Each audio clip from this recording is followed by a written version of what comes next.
Many people are not aware that this building was built in 1936 during the WPA, and it's very important to preserve the history and to make our students aware of that history. The partnering between SF MoMA and the Arts Commission will mean to the faculty, the staff, and the students that they will become more aware of the artwork that we have here, the artists that painted it, and the history behind the school itself. Students came from George Washington to present the works of art at their school, and it was really wonderful to have them on a panel with senior members of the Arts Commission, people from the school board, muralists who'd been painting for years, wall paintings conservator from the Getty. So to have the students sitting up there on stage with us and to tell us about the works at their school was really important. Sergeant Johnson's an artist that is represented very well in this collection. He's an African-American artist who, during the 20s and 30s, produced an incredible body of work. The piece lines the athletic fields at George Washington High is one of the most incredible works of art in this city, bar none. It's a huge, colossal, really, mural of relief sculpture, which is an incredible work. San Francisco's Civic Art Collection has been in existence since the turn of the century. It consists of everything from monuments in Golden Gate Park to monuments along Market Street to other works in the collection from the WPA era, Coit Tower, the works here at George Washington High School. On the west side of the library, we have Ralph Stackpole's Contemporary Education, where he depicts some of the vocational arts that were taught at George Washington High School at the time. What's interesting in this particular piece is the artist's incorporation of some of the architectural elements. Two students working on a radio transmitter, and Stackpole used the speaker from the PA system as a part of the design.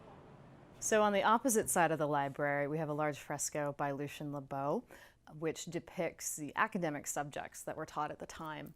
And the piece serves as a foil to the other fresco located in the library, in that you have academic subjects on one side, vocational subjects on the other, and the result is a concept of a well-rounded education. Additionally, what we plan to do is begin a docent program that our Academy of Hospitality and Tourism students will be a part of, so that the students can share with other students, faculty, the neighborhood, and other people that want to come by and look at the artwork that we have. By working with the students at George Washington High School to develop a student-led docent program, we hope to raise awareness of the Civic Art Collection and foster future stewardship. The lobby mural, which is the largest of the work in the building and is approximately 1,600 square feet, which is larger than any single mural in Coit Tower. That was painted by Victor Arnautoff, who actually was an apprentice to Diego Rivera and was instrumental in bringing Diego Rivera to the city.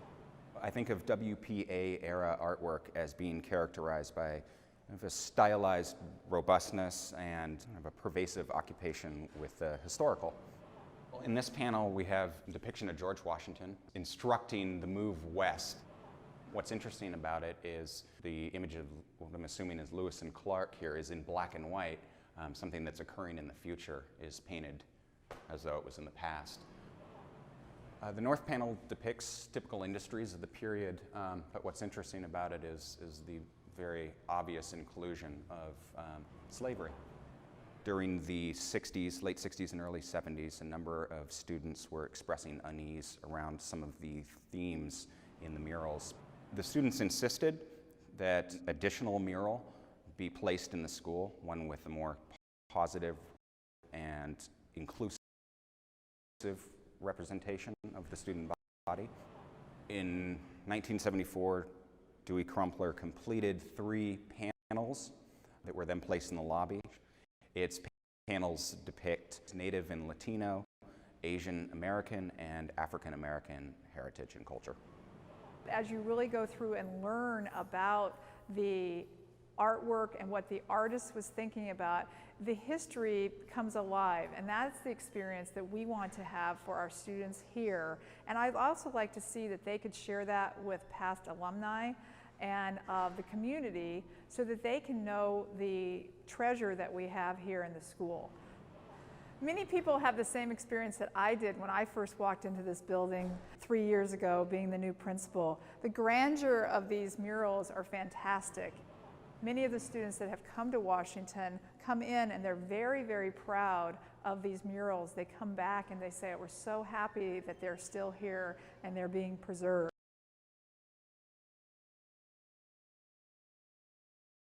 Today, the public got a look at a mural with a long, controversial history that is about to be painted over. Turns out there was a similar dust-up over the same mural 50 years ago. But KPIX5's Joe Vasquez reports that time the story had a very different ending.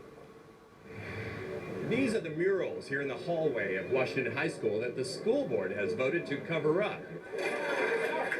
Today, the school district opened the doors of the school so that the public could get a closer look. It's very profound. They are frescoes depicting the life of George Washington.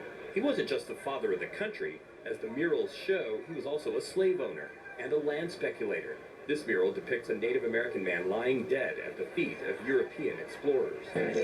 For months, the murals have sparked controversy. After some students complained they found the murals offensive, the school board voted unanimously to have them painted over. This mural is not appropriate. Look at the wonderful depiction of Washington. Look at the African Americans who don't look mistreated. They seem just fine with being kidnapped from their homeland and brought to America. It's very, very hard. As a parent, there's a lot of life that I've been offended by, but I can't take it down. I have to learn to understand it and work with it. Look at their faces. There's tremendous dignity and respect, and I am dumbfounded that a public school board would vote to destroy art. The murals were painted in 1936 by Victor Arnautoff, a devout leftist who at one point was investigated for his ties to communism. His grandson says the artist included Native and African Americans to provoke a conversation about the real history of the United States. So he was actually rocking the boat a little bit, and he would be aboard to hear the reaction that they're getting today. Today's controversy is not new. In the mid-60s, some African-American students spoke out against the murals. The school board then refused to destroy them. Instead, a 19-year-old artist named Dewey Crumpler was commissioned to create a new mural display, an alternative mural that depicts African-American, Latino, and Asian Americans battling oppression. That mural is in a different room. It was unavailable to the public today. Art has the capacity to heal, but also to complicate. Crumpler says feelings were very strong 5 decades ago, just as they are today. But he hopes the school board will reverse its decision to erase the murals. I feel their pain, but I think their remedy is the wrong one. And the board should be able to understand that they are there for education, not destruction. Joe Vasquez, KPIX5. And the school district says that it may cost as much as $600,000 to paint over those murals, including legal costs. shame on you. A passionate crowd gathered for what may be the last public viewing of an 83-year-old mural in San Francisco's George Washington High School. We need conflict to grow. The mural could soon be painted over in response to complaints that it's demeaning in its depiction of slaves and a dead Native American at the feet of settlers. Russian-born Victor Arnautoff painted the mural as part of the federally funded Works Progress Administration in the 1930s. He was a communist and a social critic. Peter Arnautoff is his grandson.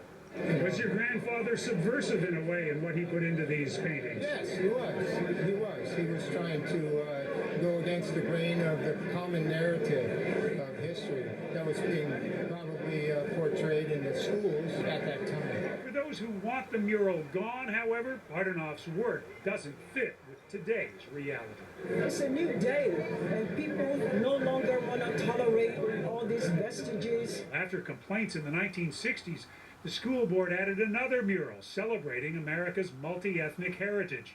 It was painted by artist Dewey Crumpler, who opposes the school board's decision this time. The board should be able to understand that they are there for education, not destruction of education, but the making of education. And art is education. The school board says it will decide soon how it will hide the mural, either by covering it with solid panels or painting over it. But there are lawsuits in the works and signatures being gathered to give San Franciscans the opportunity to vote in November on whether or not to save the mural. For CBS This Morning Saturday, John Blackstone, San Francisco. The debate over the mural, titled Life of Washington, followed an even greater divisive path today after a group of black leaders voiced their support for the body of work. We must face our past sins and make amends for them by being reminded. The artist wanted to remind students that as the dead body of a Native American man was lying dead face down, his land was taken from him.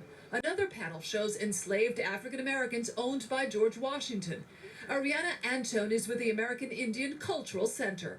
We are always portrayed in media, in murals, in schools. The only way we're ever portrayed is dead, or as if we don't exist anymore, or as costumes. In 1974, Dewey Crumpler created another mural at the school called Multi-Ethnic Heritage in response to the original one. Today, he defended Victor Arnautoff's work. Art's role, if it's any good at any time in the world, is to make us uncomfortable with the status quo so that we can be about the business of change. Supporters of the mural say they will begin a citywide petition if the school board does not change its mind. Keep the painful history so it won't be repeated. That is the cry tonight in San Francisco as the school board reconsiders painting over an 83-year-old mural depicting George Washington and slavery. Among those fighting to keep the mural, actor Danny Glover, taking on a new role of historian and preservationist. NBC Bay Area's Mark Matthews is outside that Board of Education headquarters where a meeting is underway, just got started, and a lot of contention over this mural. There is a lot of contention, Jessica. We're actually in the audio booth for the meeting. You can see it's underway right now. It is expected to be a contentious meeting. It just began about 2 minutes ago. People who want the murals covered over have been getting considerable pushback over the last week. Actor Danny Glover today, who attended George Washington back in the 60s, one of those advocating strongly for the murals to be left alone and on public display.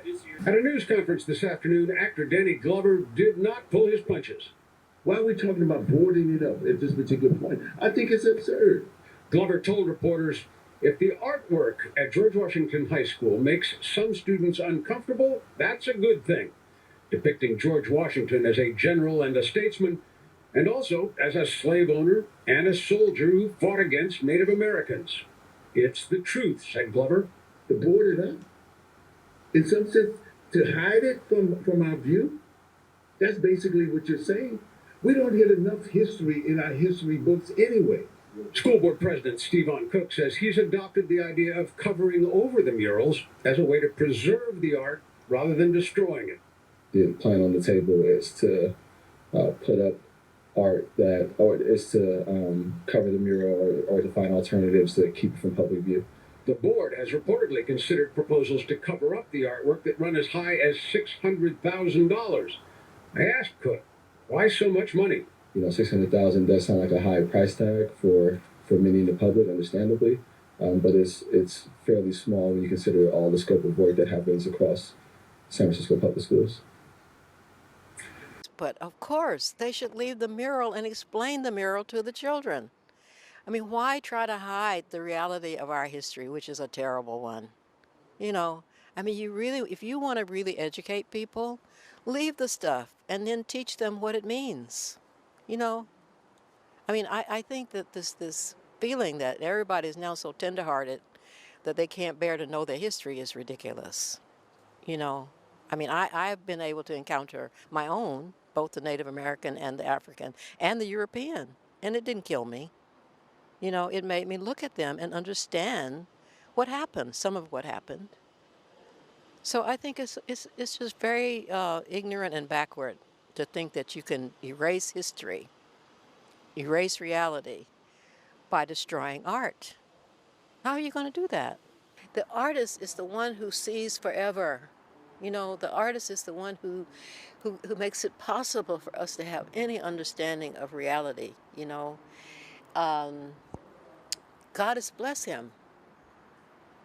And to hold against him the fact that he was a communist is really just, you know, there are hardly any words, really. An artist is an artist. And if he is trying to show us something that is real, something that is heartful and that's soulful and is going to help us, you know, what a gift. I mean, I have so much faith in the brilliance and the heart of the young. I mean, I was young myself, and I'm still, you know, aware that I needed to know the reality, not the fable, in order to grow as a full human being.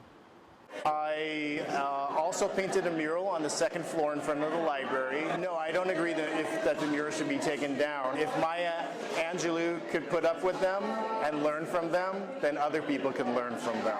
As a teacher who taught history, for us to know what our history is. We are not supposed to ignore history. We're supposed to learn from it. I know there's a huge controversy over those murals, but I ask you to take a look and see what they're really saying. They're teaching moments for us to learn so they don't repeat the injustices of the past. How do you teach children?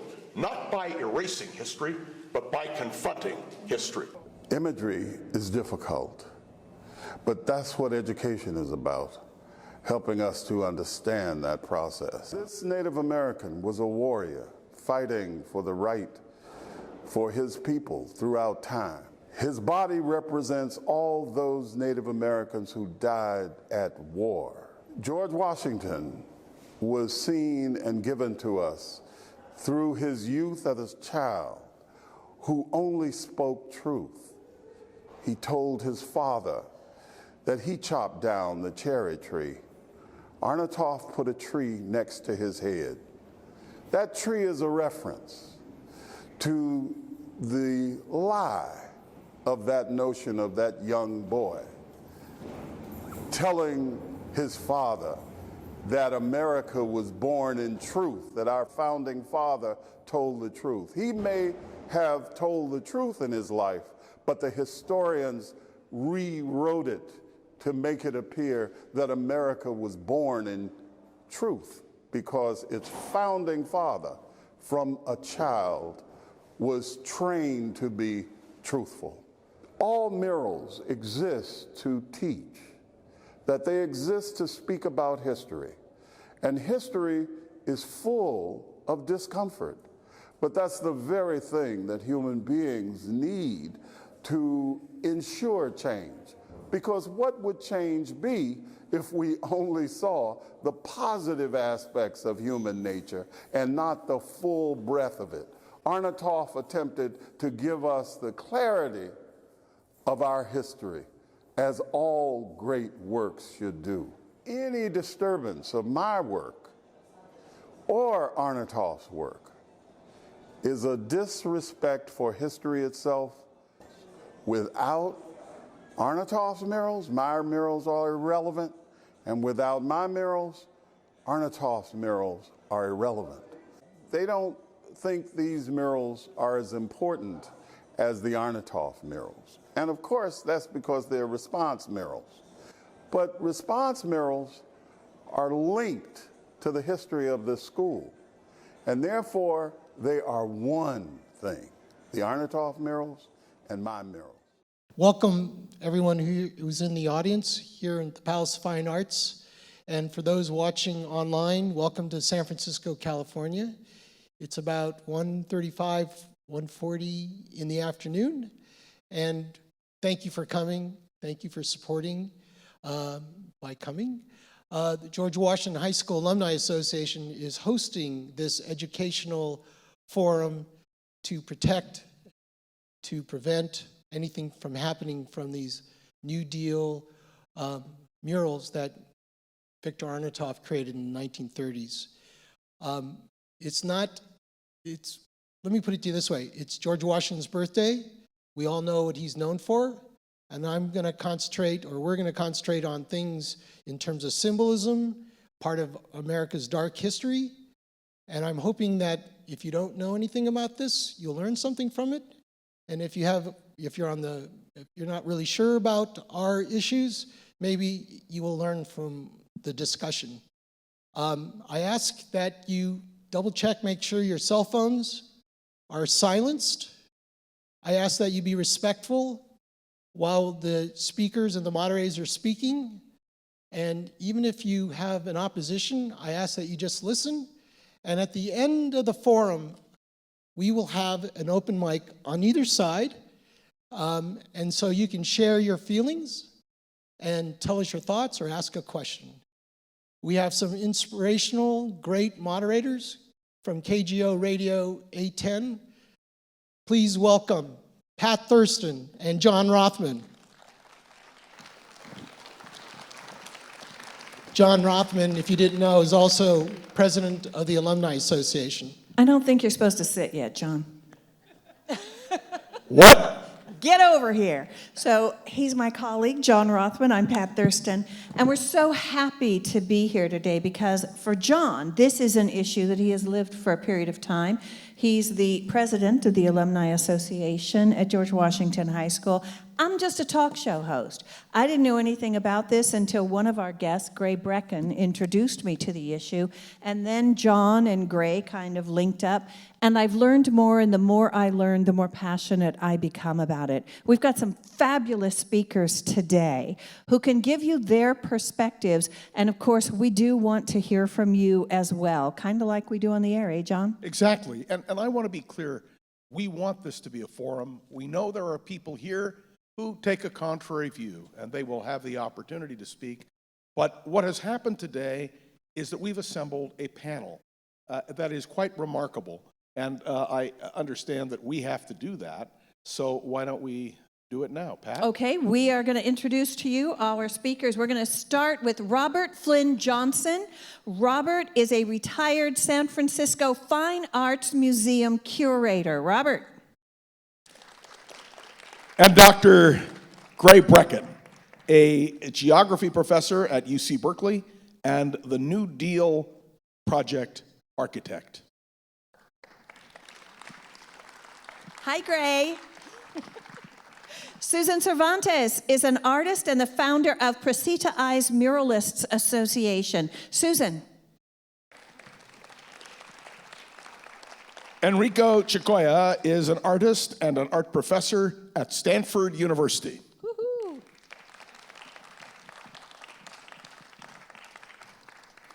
John Learned is the president of the American Indian Center of the Great Plains, based in Kansas City, Missouri, and he works with the Kansas City Chiefs and the Atlanta Braves to promote proactive activities and positive messaging.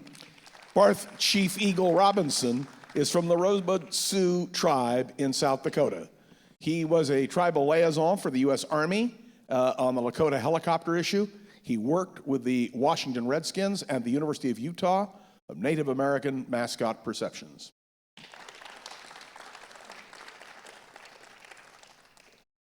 And please welcome Associate Art Professor Dewey Crumpler at the San Francisco Art Institute.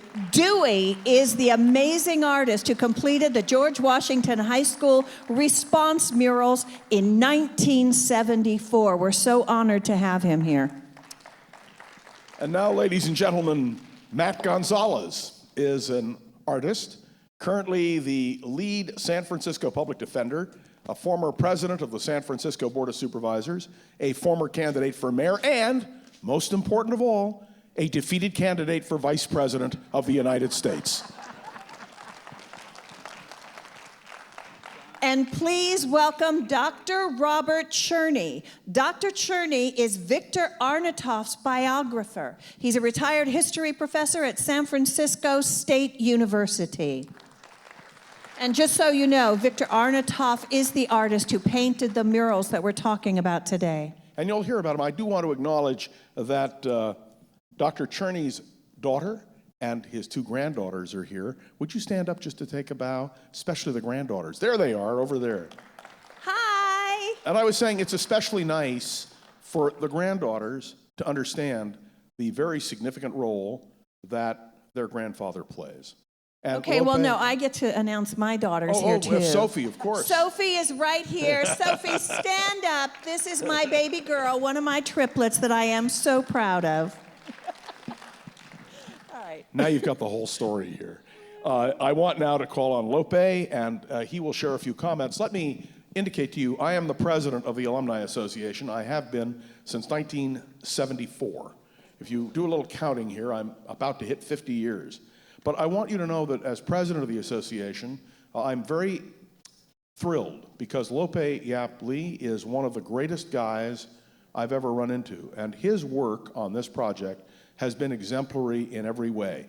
And you didn't bring your daughter Athena with you, did you? I did not. I'm sorry, because she needs to know this. Now, I do want you all to know, and Matt, this will certainly cause you some appreciation, and that is that whenever Lope calls me, remember I'm president, he's vice president, he asks, "And how are you feeling today, Mr. President?" And without further ado, our vice president, and really the guy who has spearheaded everything, Lope Yap. Thank you. I wanted to let you know that there were several people we invited, and they were really frustrated they couldn't make it today. That would include Danny Glover. It would include Reverend Amos Brown, the San Francisco NAACP president. And really, unfortunately for us, really a lot is Alice Walker. And Alice, unfortunately, is out of the country until next weekend. But I want to read you her letter, because I think it's a good way to start the discussion. She sent this to me on February 5th. "It is never a good idea to destroy art. It is a better idea to explain it. That is what education helps us to do. That is what Washington High School can help us do. With that present controversy over the Victor Arnautoff murals that depict George Washington in a truer light than most other works and histories. Sometimes it's hard to see what is good for us. That is why we have teachers. Teachers are some of my favorite people in the world because of this. Though it's a heavy burden, the attempt to depict truthfully some of our often disastrous history is the one that the dedicated teachers of our children must undertake. We do not want ignorance for our young. That is why we send them to school. We do not want them to face life in a rosy-colored fantasy whose ever-perceived truth is a fabrication designed to keep them enslaved. Ignorance is a kind of slavery, perhaps the most profound. George Washington, like other presidents the U.S. has had, was in many ways a monster. It is well known now that, though this was hidden for a couple of centuries, that he was chasing his slave catchers to recapture a runaway woman, Ona Judge, whom he owned at the time of his death. After his death, his wife Martha continued the chase. The reality that he and subsequent U.S. presidents presided over the genocide of the indigenous population of this land, the Native Americans and other enslavement of Africans brought here to basically build the country. It's not possible any longer to cover it up. What to do? Washington High is an institute of learning from this history. Blessings on all who struggle with this issue. It is well to do so. This is our country. It is time we begin to create it in the image we prefer. Truth through harsh is a wonderful light. We can be brave and truly comprehend where we've been, and from what that experience, see more clearly where we need to go. With love and faith, Alice Walker. The PS to this is her PS. Alice Walker's daughter, Mayor Willie Brown's daughter, also was our alums from George Washington High School. So this is her PS. My contribution to this endeavor to live with the truth rather than fantasy is to offer 10 copies of Erica Armstrong Dunbar's book to the school library and to visit the school at some point to discuss it with selected students. I will also invite my daughter and grandson to accompany me. From my experience, true learning is a grassroots effort. Our own enthusiasm is ignited when those who love us demonstrate their concern. Thank you. Thank you, Lope. That is what an amazing letter from an amazing woman in a great way to start off our discussion with our distinguished guest speakers. I'm really looking forward to hearing from each and every one of you. Everybody has something to contribute to this discussion. We're talking about art, the value of art, art that makes you uncomfortable. We're talking about America's dark history. We're talking about censorship, and we're talking about so much more. So to begin our discussion, I am delighted to ask Robert Flynn Johnson to please come forward and to share your thoughts on the murals at George Washington High School. Thank you. Art is subjective. 5% of the population do not like Rembrandt. 5% of the population do not like Picasso. Unfortunately, 90% of the population have never heard of either of them.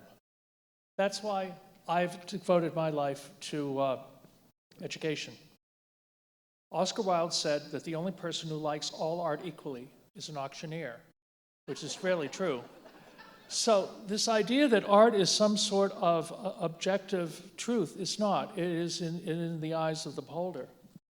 I spent 32 years as a curator in charge of the Achenbach Foundation at the Fine Arts Museums of San Francisco. I spent 30 years teaching art history at the San Francisco Art Institute, and I later taught at Stanford and UC Santa Cruz. I have spent my whole adult career practically here in San Francisco. Been here 45 years. I love San Francisco. I love the live and let live quality of the city.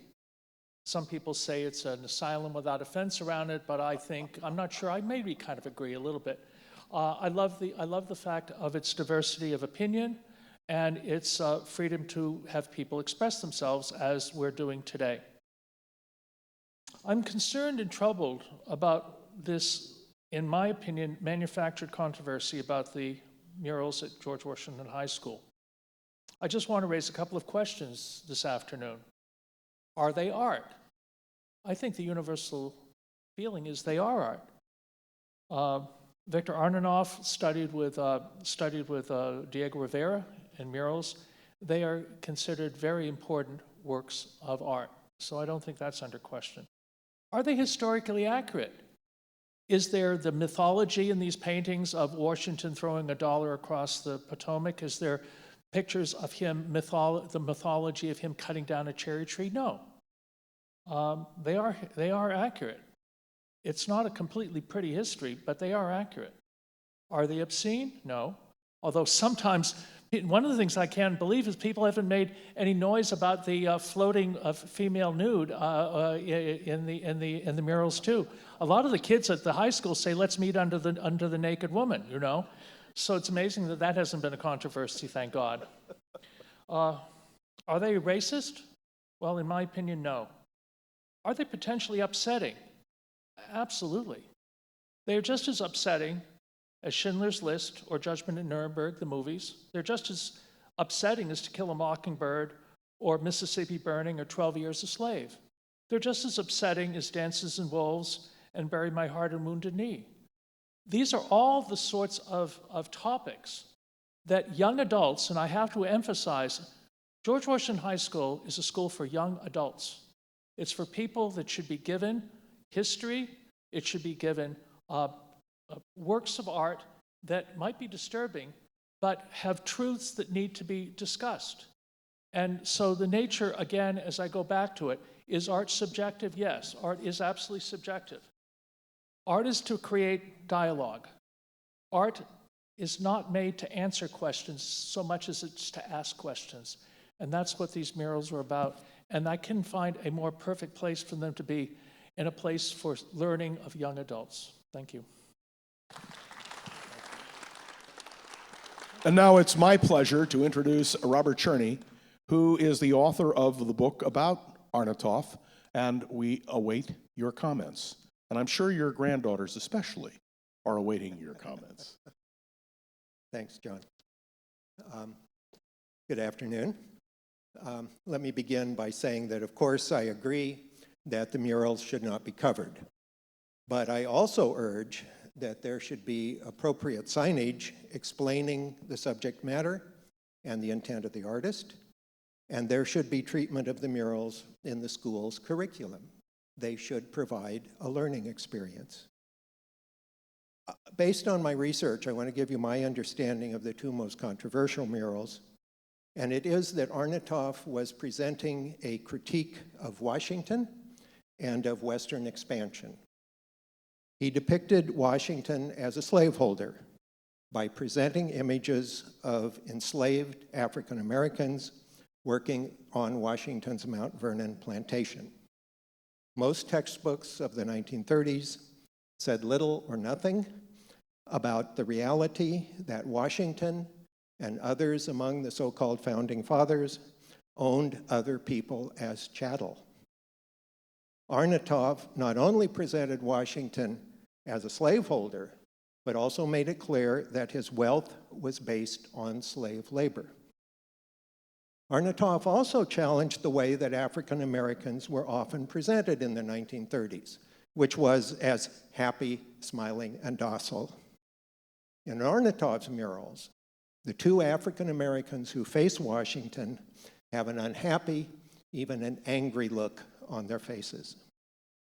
In the other controversial mural, Arnautoff wanted to connect Washington to California.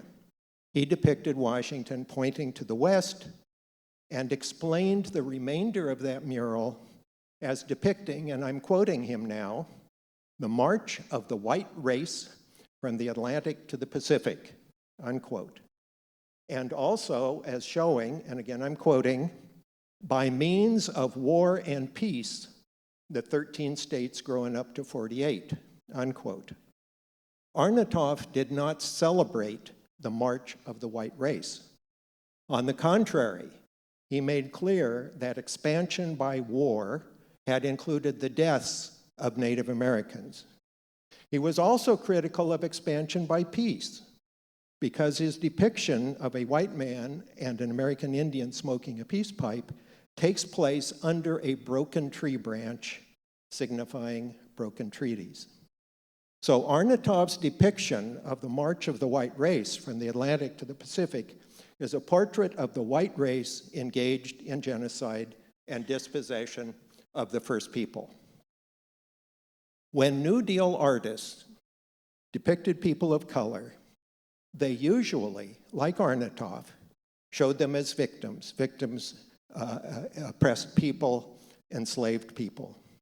Relatively few artists in the 1930s showed people of color resisting oppression. That's where Dewey Crumpler's murals come in.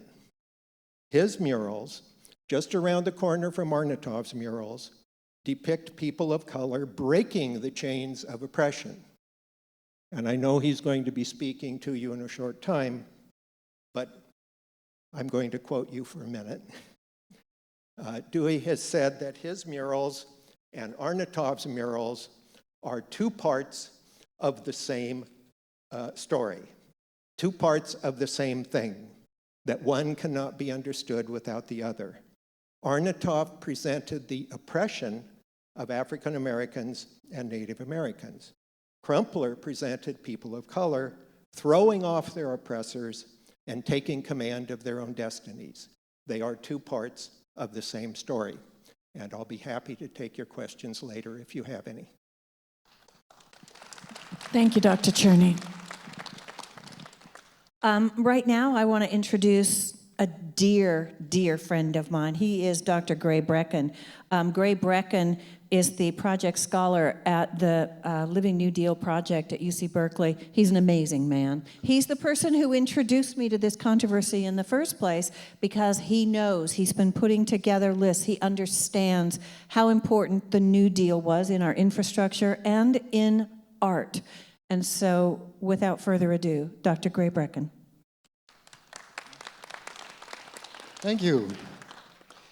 There's another very ambitious New Deal cycle of murals in San Francisco that once raised such passions that it was very nearly destroyed. That's Anton Refrig A's Murals of San Francisco History at the old Rincon Annex Post Office down near the Ferry Building. Refrig A painted those murals after the war, towards the end of 26 panels showing the racial and class conflicts that built this city, is one very dramatic painting of the fascists facing off against the guns of the Allies during World War II. At the top of that panel are blindfolded and gagged prisoners in a concentration camp. In the center is an enormous armored and claw-like hand that is visually echoed across the lobby in another panel, and that's the hand of Sir Francis Drake resting on a globe as he brings European empire to California. At the bottom of that panel, of the fascist panel, are books burning. Anton Refrig A was a fellow Russian and a friend of Victor Arnautoff. Both of them used the unprecedented arts patronage of the federal government during the Great Depression. Like other work relief projects of the New Deal, the art projects were meant to help get the country out of depression by putting people back to work. They were not just meant to decorate public buildings, like schools, for example, but do what art ideally should do, that is, to make people think. Both Refrig A and Arnautoff pushed the limits. They pushed the envelope of American popular mythology, and both of the artists paid a heavy price for doing so, as whistleblowers so often do. The reactionary Hearst press, that is, the San Francisco Examiner, began attacking Refrig A's murals even as he was painting them, so that he said that he had to actually leave work before dark because he was getting so many death threats left on his scaffold. The Examiner alleged that they were communists and that his favorite subject was the Negro, even though there are very few blacks in the murals. 3 was apparently too many for the Examiner. Its campaign, however, had the desired effect, since self-appointed patriots demanded that his murals should be destroyed as soon as they were finished. In 1949, Congressman Richard Nixon wrote to an American Legion commander in Mill Valley that he too was concerned about communist art in federal buildings, concluding that at such time as Republicans took over the executive and legislative branches, as he said, a committee of Congress should make a thorough investigation of this type of art in government buildings with a view of obtaining removal of all that is found to be inconsistent with American ideals and principles. That happy day came in the election of 1952 when suddenly Congressman Nixon was Vice President Nixon, so that in 1953 a congressional subcommittee met to decide whether the Rincon murals should be destroyed for making people think too much. During that day, the congressman put not just art, but California history itself on trial. Among the points of contention was that Refrig A had showed California natives to be vigorous, strong, and sympathetic, although, as he said in a letter, he knew that he couldn't be too obvious about what he knew had actually happened to the natives in California, which I never learned when I was going to school here. He left that up to his friend Arnautoff across town at George Washington High School. Arnautoff suggested that there was more to the story of the winning of the West than strong-jawed, clean-shaven movie stars and buxom Miss Kitties. Some people lost everything, including their lives. But losers weren't supposed to be part of the American dream. The day of that trial was quite remarkable. The congressman who wanted to figuratively burn the books because they didn't like what was in them made it abundantly clear that they had made up their minds before the trial, just like the famous trial in Alice in Wonderland or a more recent trial. As a close friend of FDR's, Franklin Roosevelt said, the most serious threat to the success of the public art project of the New Deal is the high emotional level and the low mental caliber of the congressman. Well, the Rincon murals were saved, but just barely, and are today recognized as among the best New Deal art in the United States. They've even been used by the San Francisco School District to teach about diversity and conflict in the building of the city, because I helped them do that. They survived only because San Francisco's political and artistic establishment almost unanimously rallied to their defense then. The difference between today and 1953 is that today the city's political and artistic establishment is almost entirely missing in action, too scared to take a stand against what is the equivalent of book burning by the San Francisco School Board, even as the school district is fiscally on the ropes. Well, shortly after completing the mural cycle, Refrig A wrote what he considered to be his masterpiece, his fears for the masterpiece. He wrote this: "Some night, perhaps, men will come with buckets of white paint, and it will take very little time to destroy that which took me so long to make. And in the morning, it will be just like it was 3 years ago.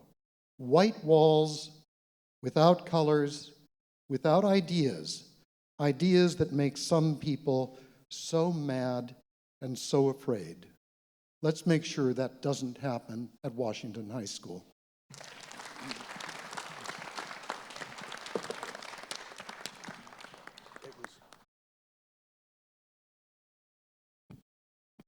It is a high honor and great personal privilege for me to present to you someone who, here in San Francisco, we know very well.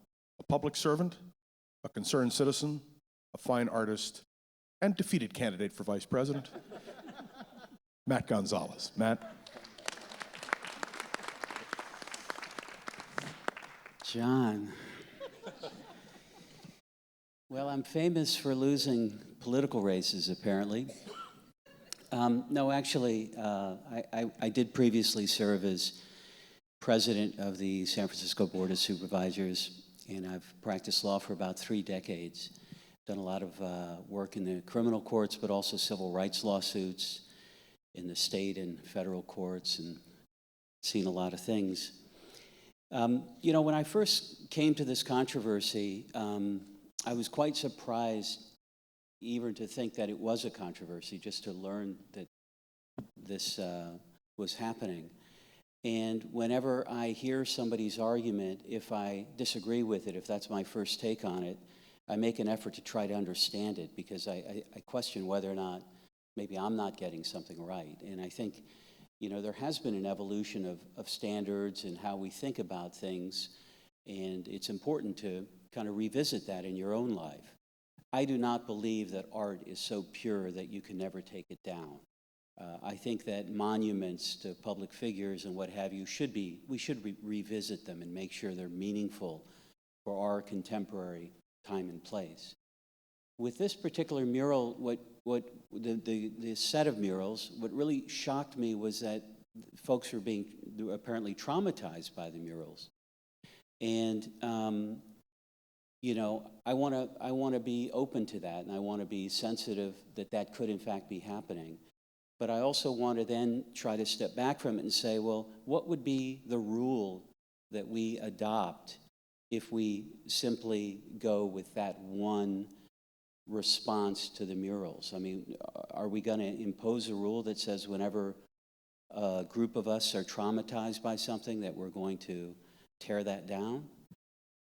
I might agree to that because I get traumatized by things at the Hall of Justice every week and would love to tear that down.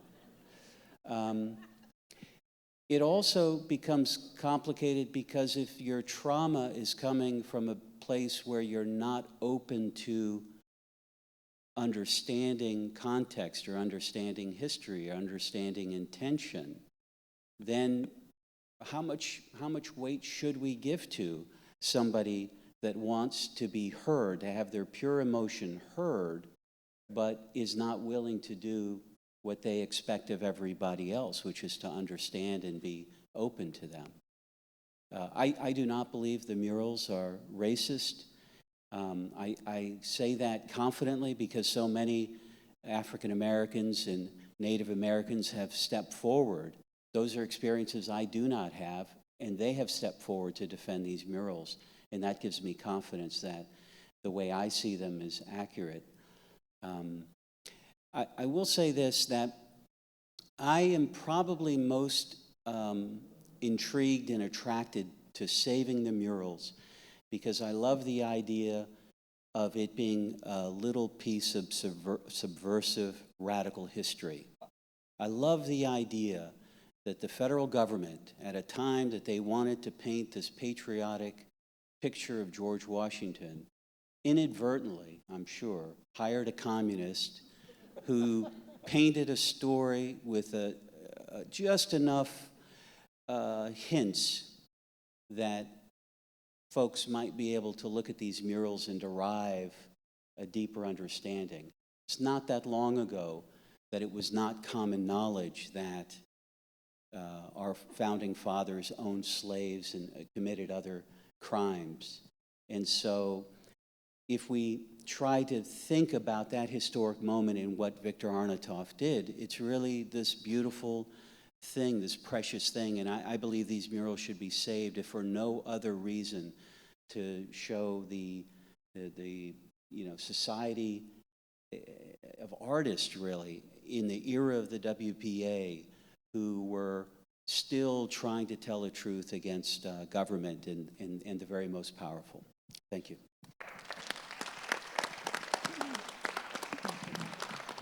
Thank you, Matt Gonzalez. Our next speaker is Susan Cervantes. Susan is an artist and the founder of Precita Muralists Association. Susan, I am very anxious to hear your feelings about the board's decision to permanently cover the Arnautoff murals. Susan Cervantes. Thank you very much. Thank you all for being here, and I just want to say that Precita Muralists Association, which is an organization that's over 40 years, and we've been doing community murals, and we've been preserving murals, and that's what one of our purposes is to do that. And when I heard about this controversy, I thought, well, this is a shame, and that we all agreed, our organization agrees that these should never be covered up, that they should not be destroyed, or they should be visible and accessible to everyone to learn from, as it has been for many, many decades. And they are definitely masterpieces. And it would be great if, there could be better understanding from the people who feel hurt or not open to understanding, especially the students that still feel victimized by it or traumatized in some way. But we should have some kind of educational curriculum that's around these great murals, including Dewey's, who is also a masterpiece in response to Victor Arnautoff's Life of Washington. And I think that would be the best thing to do, is to have some kind of a curriculum around the murals that would be really, really valuable. And not only that, but I think that if students had the opportunity to actually do a mural, to work with a master muralist and go through the same process, the thought processes, the creative thinking that goes behind actually creating something, they would be transformed. And they would better understand what the murals are, and what the thinking is behind them from the artists. Once they put themselves in that shoe, they will be transformed. I know they will, because that's what we see every day when we practice our community muralism. And I think that there needs to be that kind of a program at George Washington and at every other school that has murals. There's murals almost in every school.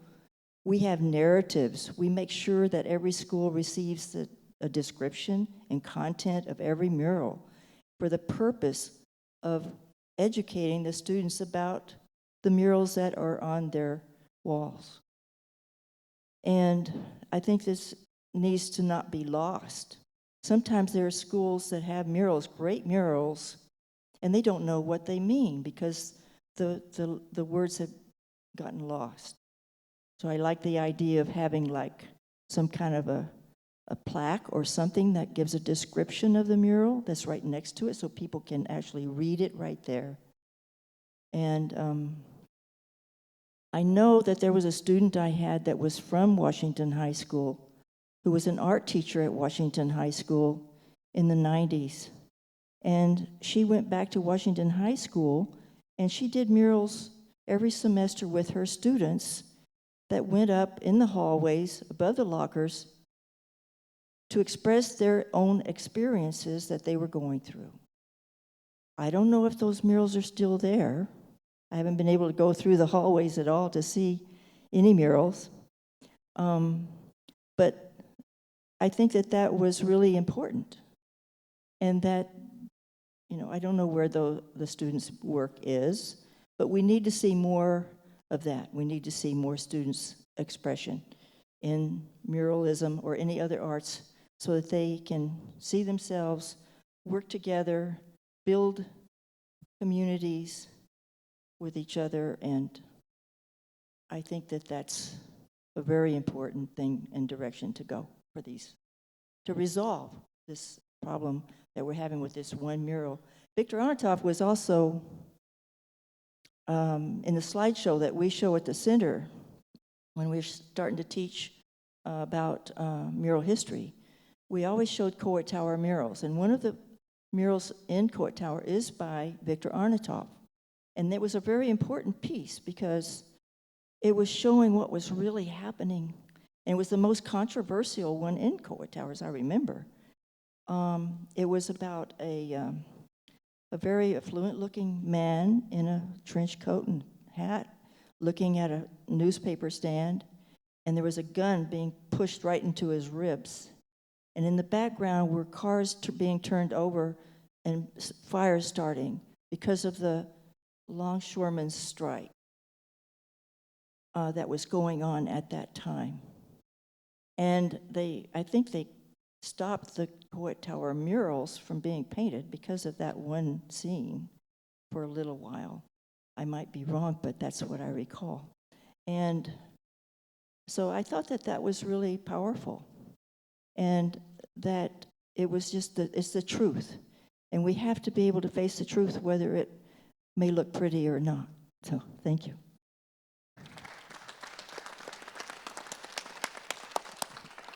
I graduated from Washington High School in the fall of 1966. The principal of Washington High School was a remarkable woman, the second woman to be a principal here in San Francisco. Her name was Ruth Adams. As the controversy developed in the year following my graduation, a decision was made to paint a mural or murals as a response. And after a rigorous process, including the Board of Education of the City and County of San Francisco, my friend Dewey Crumpler was commissioned to create the response murals in a proactive answer in preserving the Arnautoff murals. Will you join me, please, in welcoming a dear friend and a great man, Dewey Crumpler.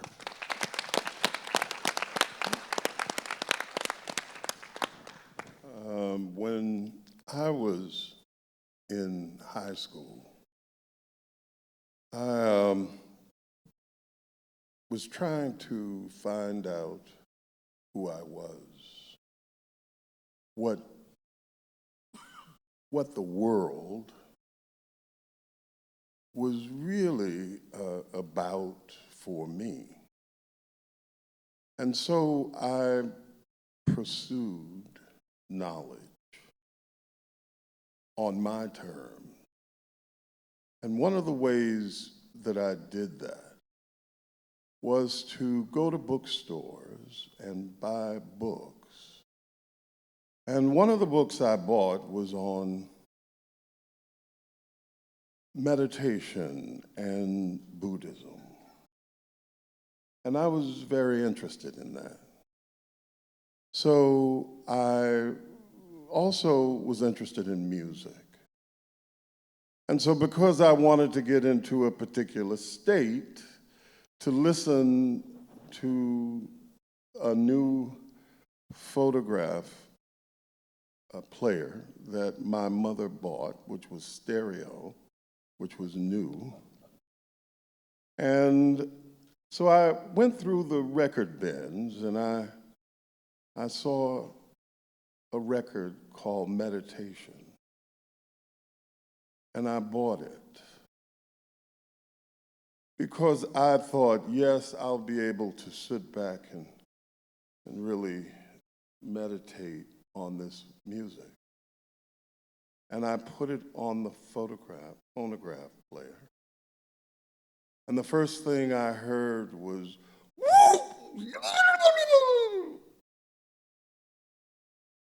and I jacked it off of my record player, and I went up on the hillside, which was right outside my room because we lived overlooking the city.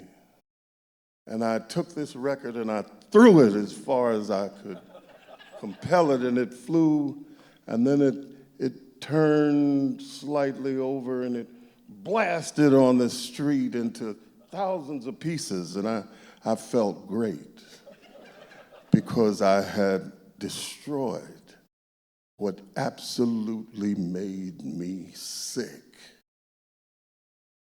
And then, as the months proceeded, I could not get this sound out of my head.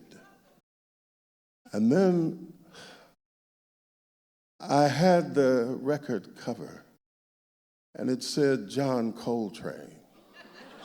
So I went to the nearest record store, and I bought as much John Coltrane music as I could find, because that sound woke something in me that had I just threw it away because I hated it, I would not have been able to transform into the person who seeked out change.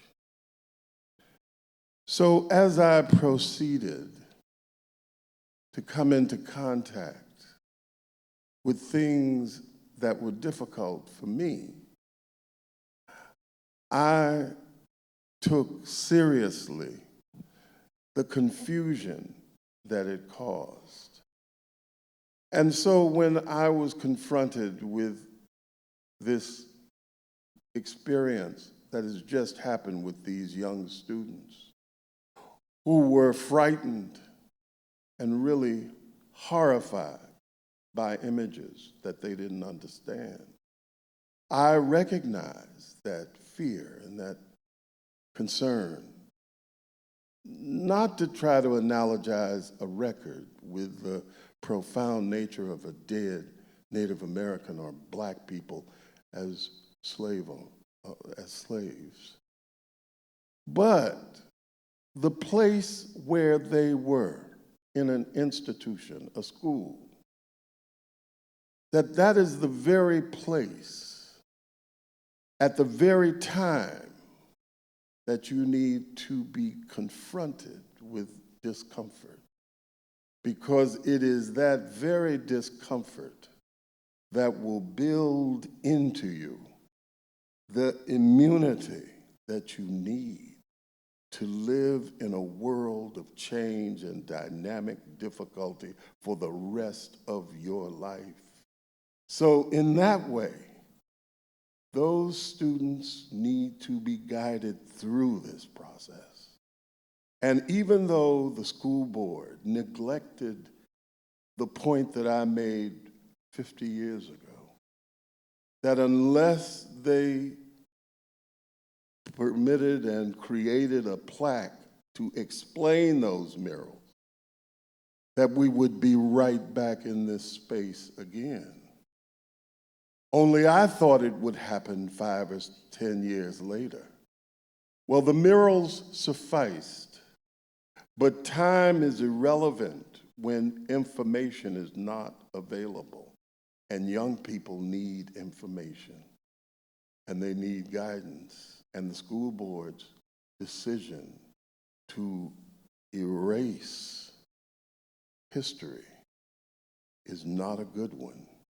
And thank goodness we have people who have arisen to this task to fight ignorance and erasure, and hopefully change will take place.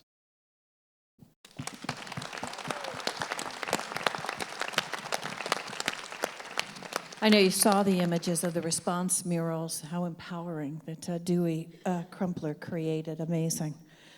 You know, Matt mentioned that there's so much of our history that so many of us did not know. I count myself among those. What was taught to me when I was, K through 12, it's pathetic as I learn more. And I'm so happy that my kids, that my daughter Sophie, that she knows so much more about history than I. We went to see Hamilton, and when the show was over, she spent the entire ride home telling me how it's historically inaccurate. And she knew all the reasons that it was historically inaccurate. Still, she loved it, and she can still sing the music. But there were a lot of generations who simply were not taught art, the appreciation of art, what art means, how to understand and appreciate and love what art is, and to protect art. And a lot of us were not taught civics in elementary, middle, high school, and that goes on. And I gotta say, we weren't taught the history. I was talking with some of our guests on my show yesterday, and I can tell you that we were not taught an accurate history of the United States of America. We certainly were not taught the history of our founding fathers and they who were slave owners and who did perpetrate atrocities. And we certainly did not learn the history of the Native peoples. Right now, I want to introduce to you Enrique Chagoya. And Enrique, I'd like you to talk about how we educate people to respect and honor art and history. Enrique Chagoya. Thank you. Thank you. Very happy to be here with quite a few fellow artists, former teacher of mine, like Robert Johnson, and with Dewey. It was great to listen to, and Susan Cervantes, and Matt Gonzalez, a good friend, and everybody in the panel. It's an honor for me to be here. And thank you, everybody, for attending to this forum. One thing I just wanted to say, first of all, it's maybe something from my own experience, which I learned firsthand through different experiences. And one is that freedom of expression is something that very often we take for granted.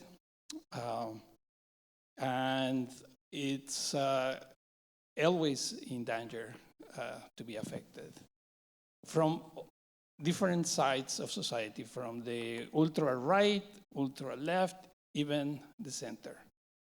And when we think about censorship, it's something that goes beyond just art. It applies to control. It's political control, and it's political power. In Mexico, thankfully, I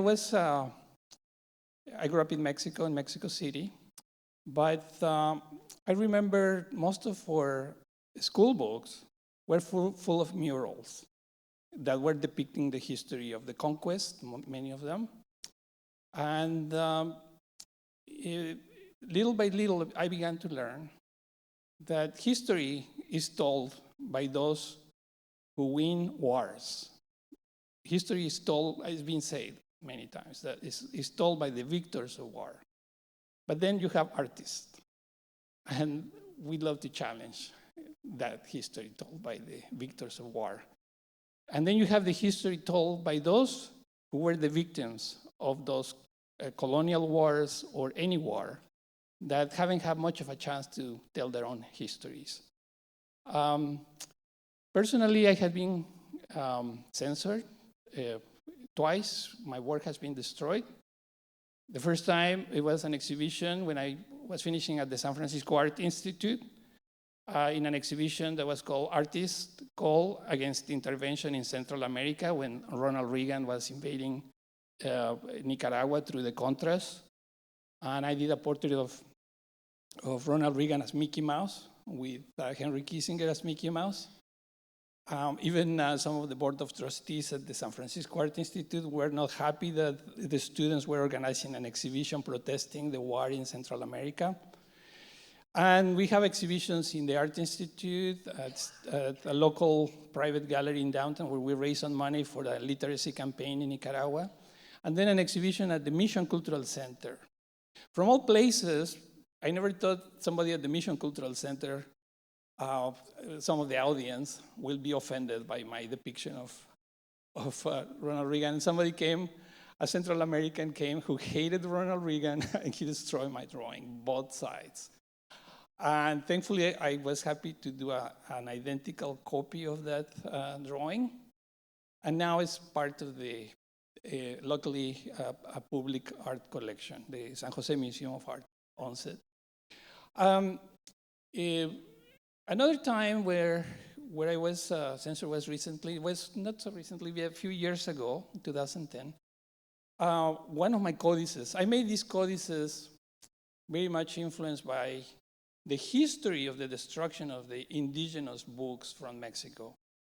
If you might know, you might recall that in Mexico City, there was the biggest library of pre-Columbian books in the continent, the Library of Texcoco, that was created by an Aztec king, Nezahualcóyotl, who was a poet, who was against human sacrifice. This is something you don't hear even in anthropology documentaries.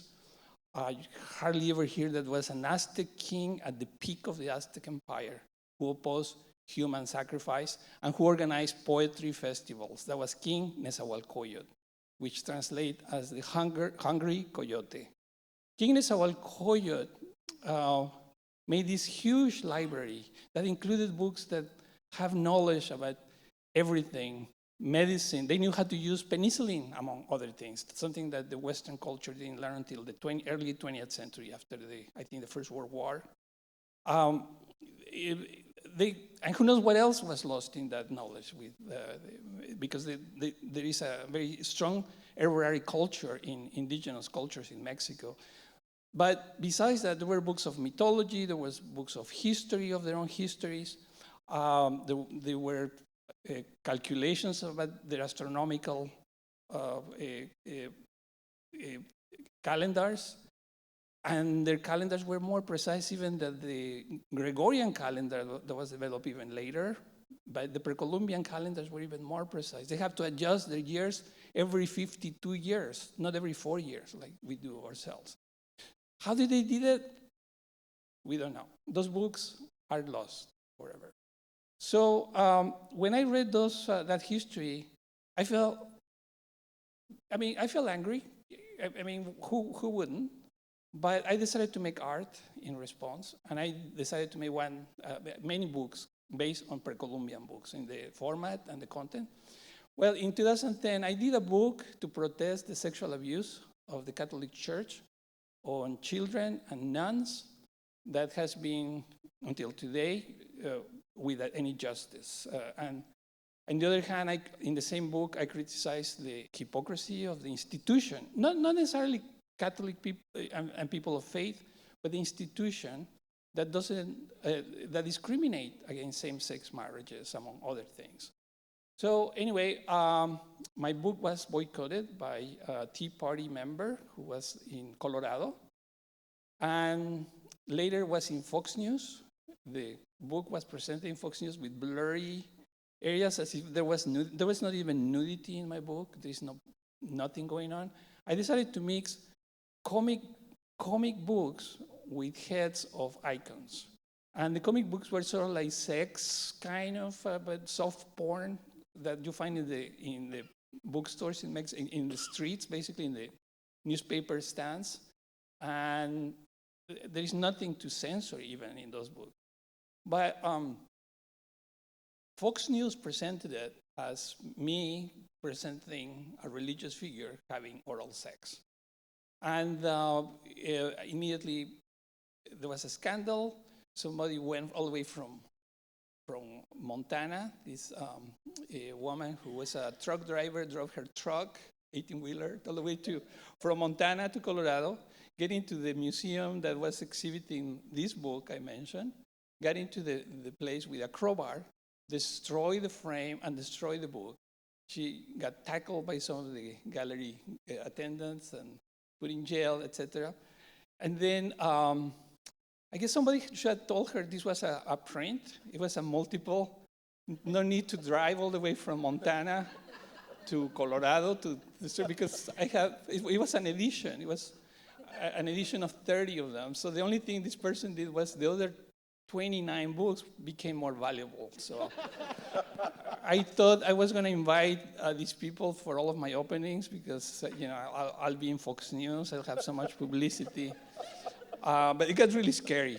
I began to get like tons of hate mail, threats for weeks. But finally, a pastor from that town, this was Loveland, Colorado, a pastor asked me, what did I mean with that book?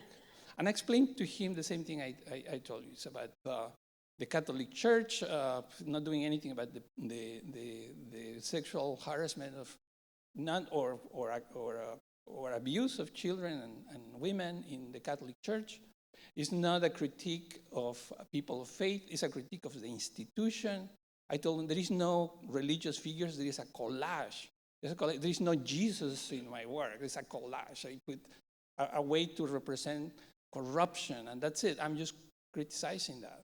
So he wrote back to me and said, thank you for your thoughtful explanation. If you ever come to Loveland, it will be an honor to meet you. And I wrote back to him. I said, I wish most Christians were like you. We became instant friends.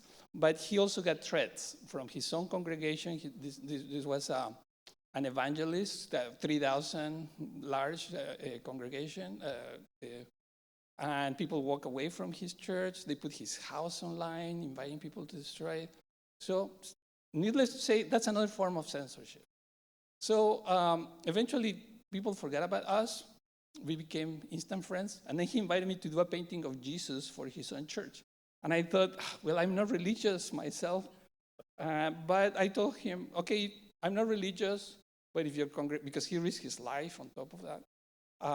If your congregation accepts this painting from me, I'll be happy to do it for free. And then he read or emailed to the congregation, and they, of course, accepted. And then I had to do it. So I did it, happily, by the way. And they loved it. And I thought that's the end of the story. No more hate mail. That's, no more threats. But no. They invited me to go there for an inauguration of the painting because we sent it there, they pay for the shipping. And then I got really scared because in Colorado, they censor you with guns. That's worse. And, like Columbine happened there. People kill you even for less. So there was a massacre on a theater when there was a Batman movie a few years ago, and 12 people got killed for nothing. In this case, they were going to have a twofers. The pastor, Jonathan Wiggins, was from that, and myself in one place. But I went. I was really afraid of going there. And it was one of the most beautiful experiences I had in my life. Nobody tried to convert me. We didn't talk about Jesus. We didn't talk about God. Not on the contrary. They just wanted to meet me, meet their families, their children. And it was beautiful. I'm going to make the story short. It was a happy end. I thank the congregation. It was like about 1,000 people there for their openness. And the other happy end of the story, the museum, the Loveland Museum, they stuck to their ground. They defended my work. And because of that, their membership gave them a lot of money. And with that money, they opened a printmaking classroom with facilities like a press for printmaking. So that was a very happy end of the story. But my takeaway from it is controversies, especially when we have so many differences of religion, of gender, or languages, nationalities, we will always have conflict. But conflict could be resolved this way, with that dialogue, getting out of our bubbles and talking to each other. Violence, on the other hand, delays the resolution of conflict. But when the resolution of conflict happens, that's what I will understand as progress. That's when we move ahead. And art controversies are an opportunity to create dialogue. This is the experience of not only myself, other artists like Kara Walker mentions that when she was boycotted by other African American artists because she got a MacArthur, and she was too young for a MacArthur. There were more deserving artists, but she welcomed the opportunity to discuss that with fellow artists, and she also learned from that experiences. So the best thing we could do with this controversy about the Victor Arnautoff mural is to take advantage of it to create an educational moment. And I think we are in this room talking precisely about it. And I got an initiative that is like a $500,000 initiative that I think is going to be to trying to promote the education and the explanation of the mural for future generations. So I could talk more later when we open the mic for discussions. But thank you very much, and that's all I have to say for now. Thanks a lot. Thank you. I'm scripted today, so what I just want to tell you, Enrique, is there is a man sitting here in the audience by the name of David Wyman. And David has been working with a committee and has put together a 6-point program to bring education about these murals into the school. We have no enemies here. We have only friends. And our goal is to make sure that when this is over, those murals are used for proper education. And that's what we want. Now, I have the privilege, and I actually shouldn't do this. In fact, Lope, would you come up here for a moment, please? Now, they script this, okay? And I could read this, but I want Lope to say a word about John Learned, because Lope is the one who really brought him here, and you are the one, Lope, who ought to introduce him. Thank you. I didn't expect to do this. Last summer, John Learned, who's based in Kansas City, Kansas, was so upset at the protests and things that he heard that he flew out anonymously, came to San Francisco, and spent 1 week, 2 weeks? 1 week. 1 week investigating who are these crazy people who are protesting this work of art. He went everywhere. Guess what? No one would speak to him. No, he can try to go to the school campus. Unfortunately, we're on a seismic retrofit, couldn't get on the campus. He went back to Kansas and he wrote a letter to Mayor Brown. Mayor Brown passed it to me. I contacted John Learned, and I felt like I met a brother from another mother since last summer, because everything he was talking about, I just said, oh my God, a stranger from Kansas comes in, and he didn't even have the shoes like Dorothy. He just came. And we finally met this week, and he confirmed, just like Dewey and the others, we bonded from something that happened 80 some odd years ago, because we all have the same passion about art or history. So I welcome John Learned. Thank you for coming. Oh, well, thank you, San Francisco. Being from the Kansas City Chiefs country, it's nice to be out here and see a lot of friendly faces, and everybody's been real nice to me out here.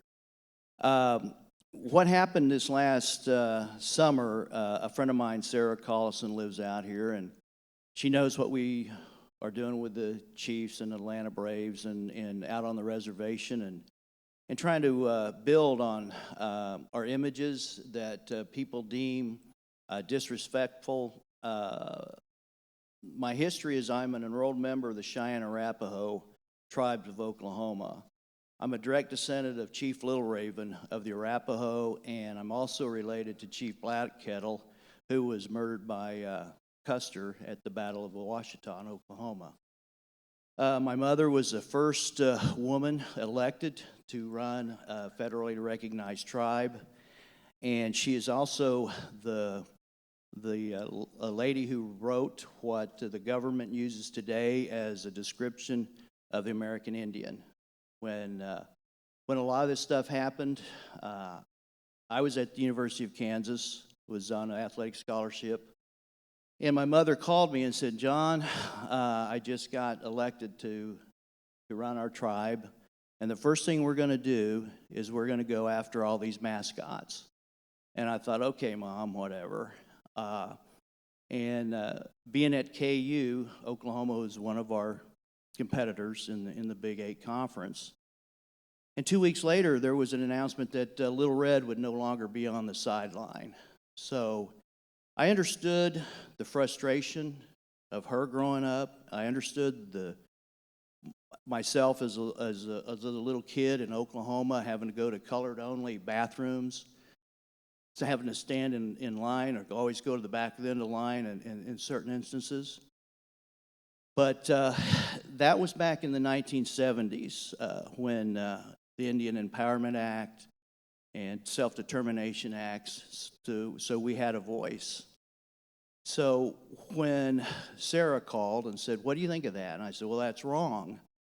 And the reason I think it's wrong for anything like that to be covered up is because it's my feeling that once we start covering up things that we should be talking about, the genocide, the murders, the everything that happened, the atrocities that happened to my people, that we lose something as a country. We should be talking about that. And anybody who wants to promote that is also, in a way, committing the same genocide that was started. Because once you take something away, you don't ever talk about it again. Once, and I use an example to anybody here. You've been in neighborhoods, you've seen a grocery store or any kind of store that's there, and everybody said, oh, that's so-and-so has been there forever. They come in, tear it down. 2 or 3 years later, you ask, I can't remember, but there was something there. What used to be there? And that's how I feel about once we start taking the opportunity to talk about American Indians, talk about our history in a real way, not this kind of made up, like everything was great. It wasn't. And so when Sarah called about this, I said, I got to do something about this because I have been working with the chiefs. And when I started working with them, all the hate mail this you were talking about, I got all kinds of stuff, and we hadn't even done anything. We just said we're gonna start working with the Kansas City Chiefs. And so everybody knee-jerk reaction without waiting to see what happens, without letting the process play out. I was getting hate mail and all kinds of stupid stuff. And so here we are 7 years later. I get calls all the time from Indians from around the country wanting to participate in what we're doing. The Atlanta Braves have reached out and said, "Kay, can you help us?"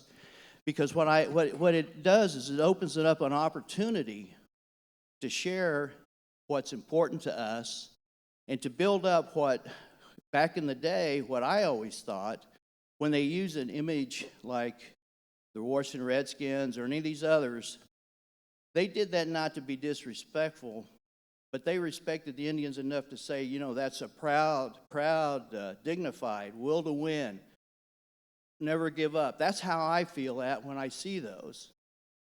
And I think that we need to use this opportunity of this dead Indian who is now alive because of the people who didn't want this to be, who thought, let's get rid of it. We've got a great opportunity here now, and I've heard a lot of good ideas here that I think George Washington High School could be a leader in the country in working and solving some of these problems. That's what we've done with the Chiefs. One of the games that we have a long snapper. His name's James Winchester, and he's a member of the Choctaw Nation. And on the radio, he made a play, and the radio announcer said, "This is a tackle by James Winchester, pride of the Choctaw Nation." And I got probably about 24 calls saying, "Johnny, we never thought we'd hear that. We never thought anybody would shout out our tribe at a Chiefs game." And so this is a great opportunity. And I want to thank the people that did raise a stink about this, because it's given us all the chance to come together and really talk about this. I went and saw the murals yesterday. I'd only seen them in paper, just small. They're magnificent. But it also tells a whole story, and you have to see them to get that story. It's like going to a movie and you're seeing the whole show. Oh, but that one scene, I didn't like that. That needs to be destroyed. Well, that one scene holds the whole story together. And that's how I feel about this. I really appreciate everybody coming out, you guys taking the time out of your day to come and listen to us. But it's given us an opportunity. And I want you to think, as American Indians, we want our history told. We want the story of what happened to us told. And this gives us a great chance to do that. I mentioned I'll be real short here, but I mentioned it to a friend of mine. If that had been a Jewish man, woman laying on the ground, and those were soldiers walking by him, I think every Jewish person in the country would say, don't paint over that. Don't get rid of that. Tell the story. Tell what happened to us. Don't forget us. Don't let anybody forget. But as soon as we throw something on that picture, 2 years from now, it'll be over. No one will be talking about it. But we have a chance to talk about it for a long time. Thanks. Thank you, John. I want to mention that John's cousin is Harvey Pratt. Harvey was called into my show yesterday, and he's right now almost finished with his National Native American Veterans Memorial on the National Mall in Washington, D.C. And, yeah, exactly. And one of the things that he said on the air that gave me goosebumps, and I don't think I'll ever forget it, he was talking about a commemoration of what he referred to as a battle, but it was actually a massacre that happened at Sand Creek, wasn't it? Yeah. So it's at Sand Creek, and he was describing the symbolism in this memorial, this artwork that he was developing. And one of the things he described was that there were survivors, and that the survivors said that they watched as people were being slaughtered, and that particularly there was one woman who cried out, "Do not forget us." It harkens back to the Holocaust, the Jews in the Holocaust. Never forget. And for a lot of us, we didn't even know. How do we forget until we know? And I didn't know I was going to get emotional about that, but I am. I also want to tell you that my daddy's from Oklahoma, and that all my life, until 6 months ago, Soph, I was told that I had Native American blood. I have 7 brothers and sisters. Every one of us said, we bragged about it. We were in school, we would tell people. My mom had a picture of my father's grandmother, a beautiful woman in what appears to be traditional garb. She's got that picture in a scrapbook because that's our relative. Until Sophie got 23andMe as a gift. You know how much Native blood we have? 0! And I'm still wondering who that woman is and why she's in our scrapbook. But right now I want to introduce you. It sounds a little bit like Elizabeth Warren, but at least she had some. And Pat, you'd have my vote for sure. I met Barth Chief Eagle Robinson yesterday, and he is our next speaker. He's from the Rosebud Sioux tribe in South Dakota. And Barth, if you would please talk with us about your concerns about ignorance and misunderstanding as it relates to the Arnautoff murals.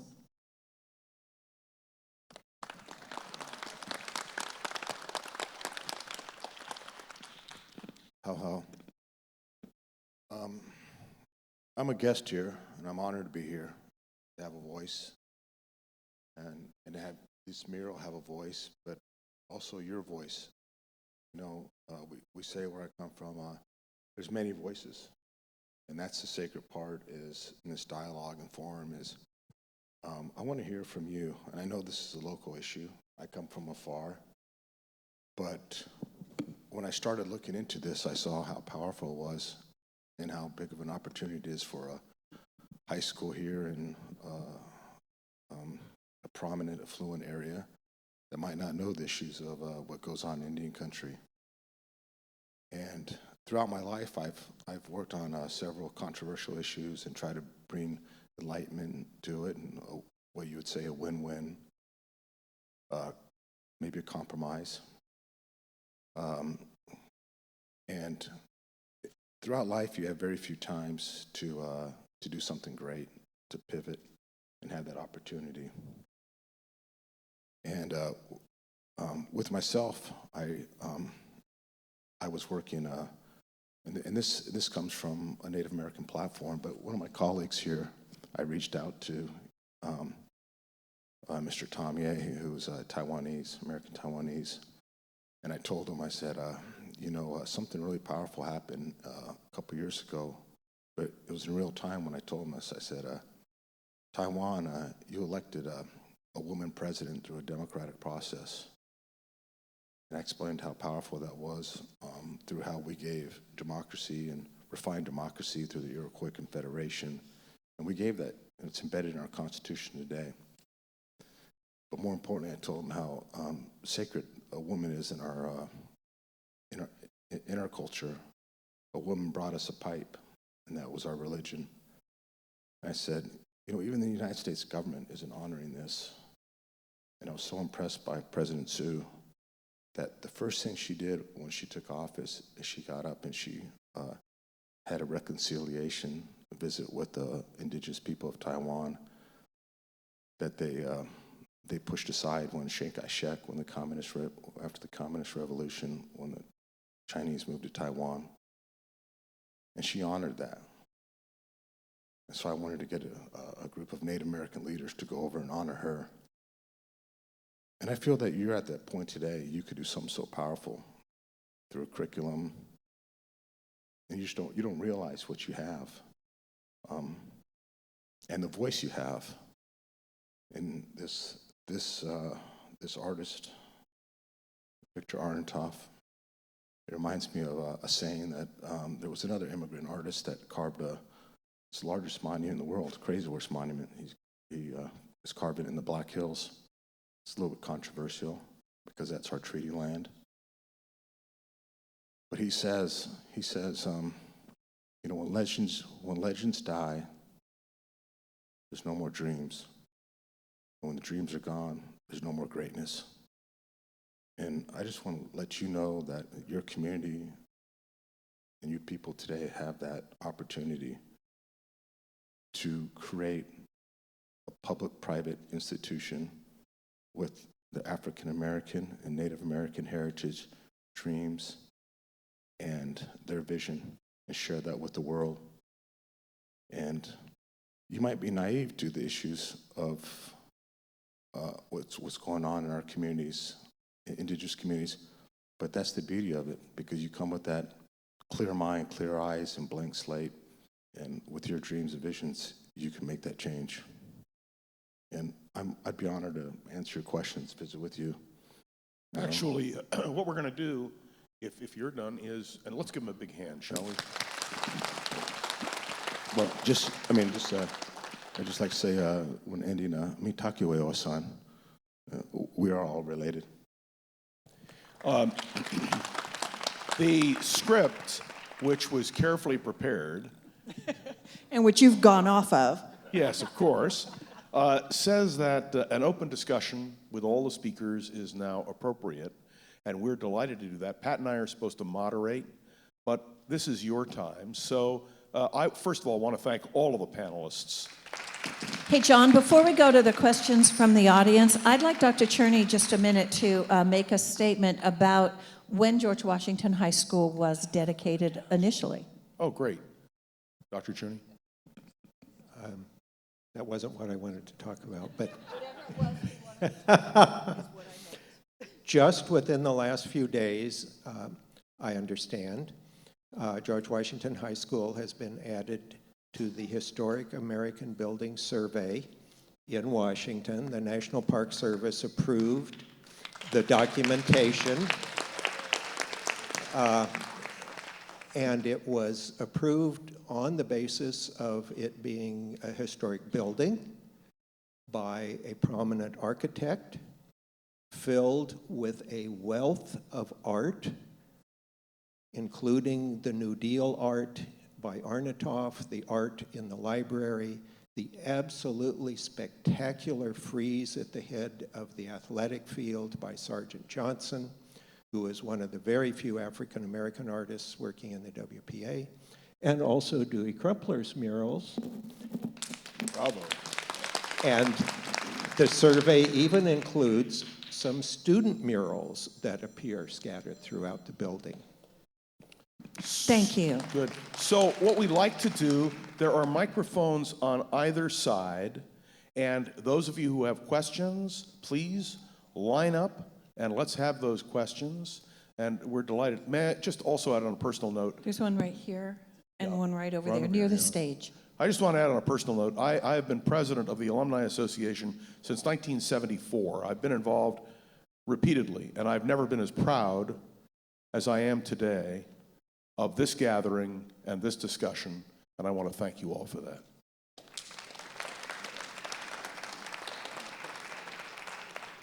So do we have any members of the audience who have questions that they would like to pose to any of the panelists? Yeah, just go to the microphones on the side. Thank you. Again, they're right up by the stage in case you're looking for them in the corners here. So with the announcement of the National Park Service designation, does that change the impact of the murals being covered? This is a significant accomplishment. Just to give you some perspective, normally an application takes about 2 or 3 years, and our group of expert volunteers did it in 5 months. I have to tell you, Annette Melville and others. Annette, are you here by any chance? Excellent. I love her dearly for her work, and everyone else, Teresa Pilati, Merritt, et cetera, but this sort of shapes it, so the next step for me and us would be to reformat the application, because it's already been documented, it's already in hard copy, and for some weird reason, it will not be on the National Park Service website till the fall. I don't get this, but it'll be there eventually. But we're now going to take it and apply for the National Registry. I forget the actual term. It's another wing of the National Park Service, and that would make it a permanent landmark status, federal landmark status. And that would hopefully... And would that offer protection then? That would offer the ultimate protection. Yeah. Sir. Yeah, Steve Zeltzer. I'm with Labor Fest and the Labor Video Project, and we've been documenting this whole struggle. During Labor Fest, we had another event, which unfortunately was disrupted by people who didn't... They disrupted in the middle of Dr. Cherney's presentation, actually. But actually, it worked out well, because that incident led to a lot of people saying, what is going on? And I want to thank the people who are opposed to it. I don't agree with their position that they should be destroyed, but as the speakers have said, they've made this a political issue. They've made this a history issue, a history lesson. The question we have to ask ourselves, though, in San Francisco, why is it that 320 public school teachers signed a petition saying that the mural should be destroyed? That's an important question for us in education and people who want teachers who have this history. And second of all, why is this taking place at the same time that with all the billionaires in San Francisco, they're talking about laying off teachers? And they don't have the art programs that we need, and we don't have signage on these important artworks. So those are really questions that have to be addressed. And why? I think the fact that there wasn't signage on these paintings in the beginning was because if there had been signage on it, I think the right wing would have said, let's destroy it then, in the 30s. But today, there should be signage on it, on that history, for the students to know what they're watching and the history of it. So that's... And the history of the artist, too. This was, you know, these murals were not a glorification of the flaws of Washington. These were not a glorification. This was just an example of history. Do any of our panelists? I want to tell you a short story. Probably about 30 years ago, the Fine Arts Museums of San Francisco was given a beautiful turn-of-the-century painting, which you could go to the DeYoung and see on view. And it was a view of Yosemite Hot Springs. It was a beautiful, small American landscape painting. And the frame that was on the painting was also contemporary to the oil. It was probably around 1890 to 1900. And the beautiful gold leaf handmade frame. And in the corner of the four corners of the frame was a swastika. The swastika, of course, was not there, had anything to do with National Socialism and the Nazis. It had to do with the American Indian symbol. This was decades before the Nazis stole that symbol from world culture and used it for their own purposes. And one of the well-meaning trustees at this acquisition meeting said, well, I think it's a beautiful painting, but the first thing we should do after accepting this gift is destroy the frame. And I said to myself, oh my God. No, you don't destroy the frame, you explain the frame. You explain what that is toward culture. Of course we know the swastika has been inbred into our minds, having to do with what happened in World War II and all of that. But this particular frame was long before that, and it needs to be explained. The good news is they did not destroy the frame. It is still on that painting today. You can go to the DeYoung and see it. The bad news is, this was not my department. I was Prince Drawings and Photographs. I pleaded with the museum to have an explanatory label to explain that frame so people would understand exactly the context. The picture's on the wall, frame is still on the picture, there is no label. So in terms of the fine arts museums, I think they still are falling short because education is crucial. Education to that painting at the DeYoung Museum today, and in terms of the murals at George Washington High School, there needs to be explanation. And in fact, there needs to be the contrary point of view. The murals stand for themselves. The murals tell the story that he wanted to tell. Yes, it's subjective, but they tell, to my mind, the truth. And of course, if there's a contrary feeling, there should be a contrary point of view on an explanatory label. But the way you get through to the public, the way you educate them, is through education, not through censorship. Dr. Cherney. Dr. Cherney, hold on a second. I need to clarify a couple of things.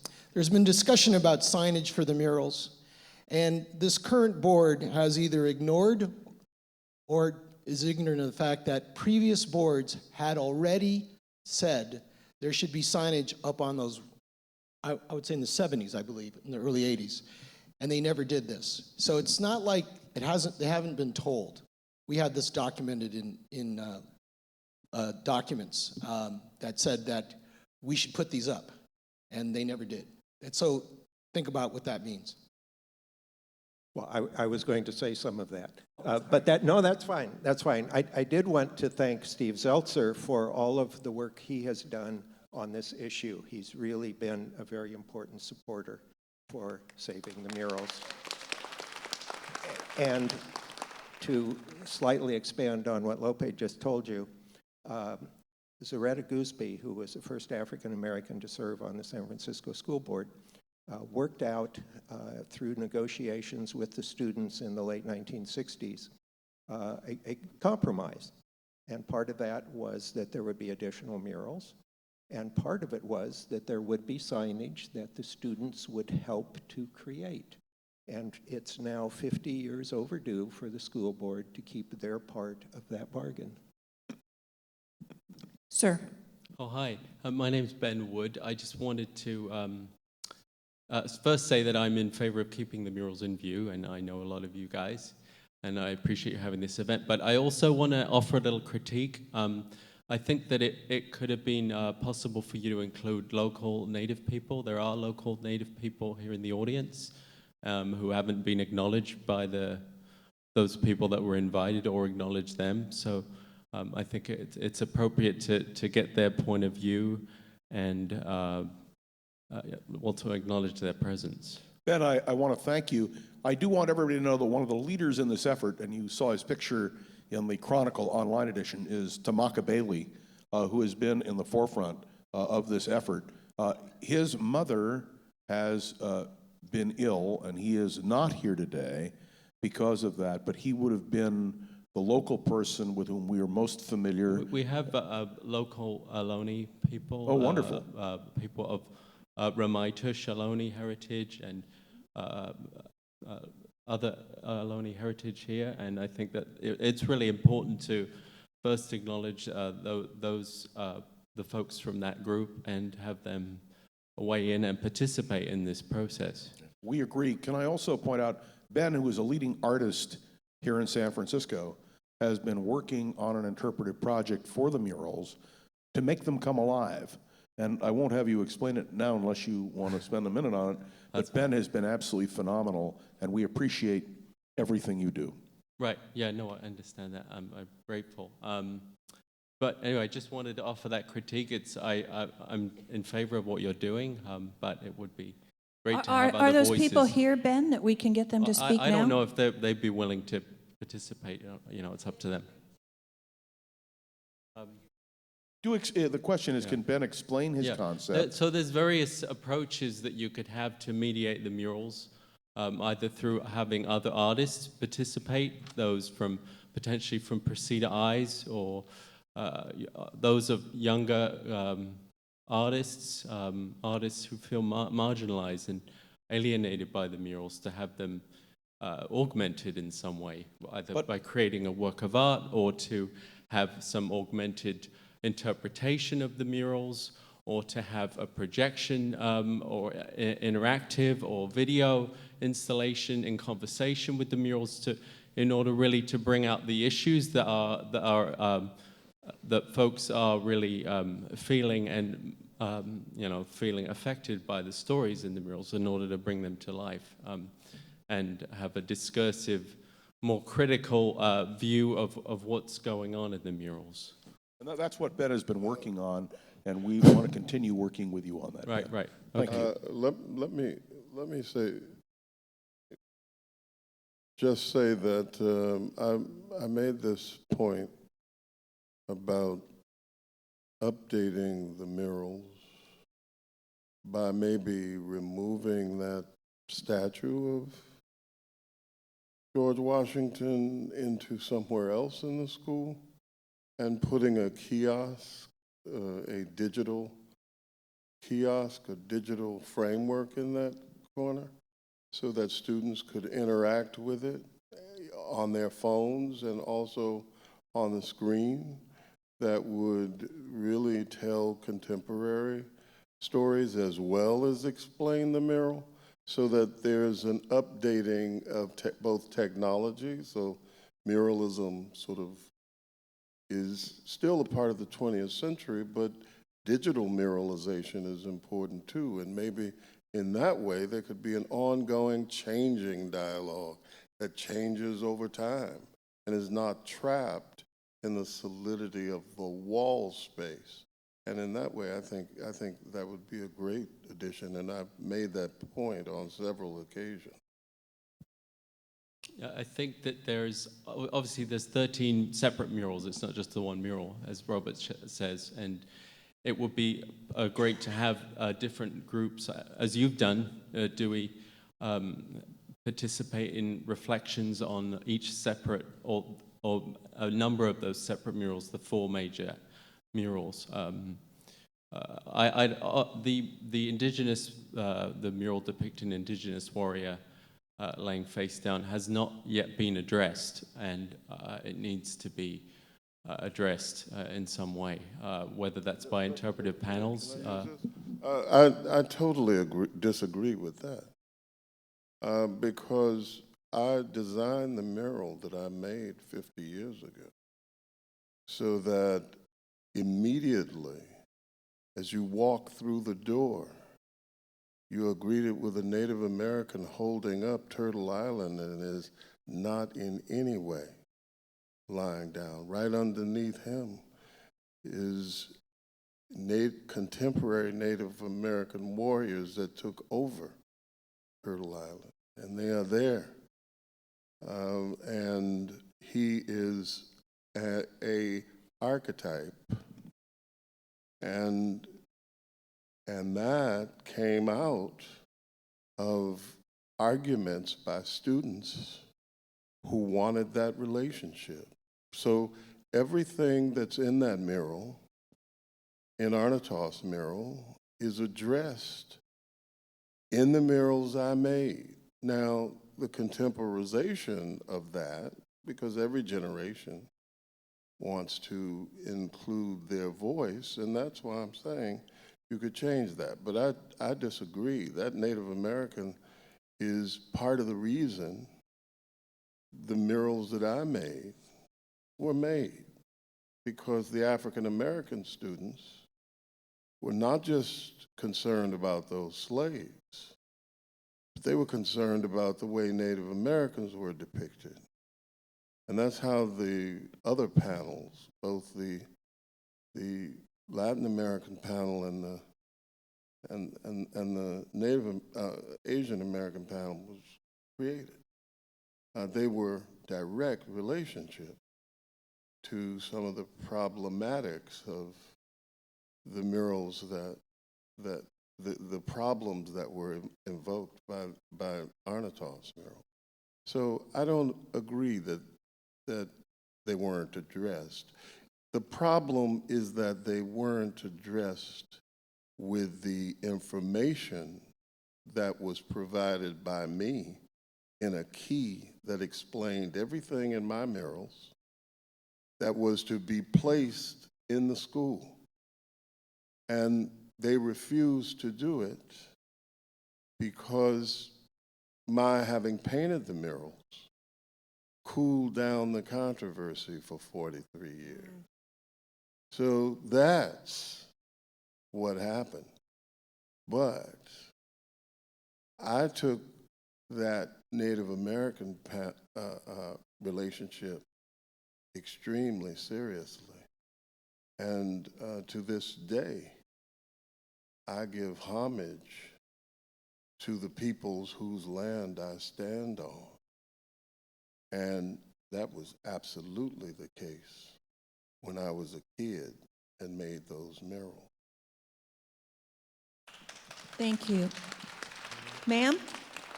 Well, at the school board, the thing that I mentioned was that I believe that the artist must have read Tocqueville, because the image that's very controversial of, the settlers coming and the dead Indian could have come right out of Tocqueville. It's like an illustration of what he said was happening, to the American Indians at the time.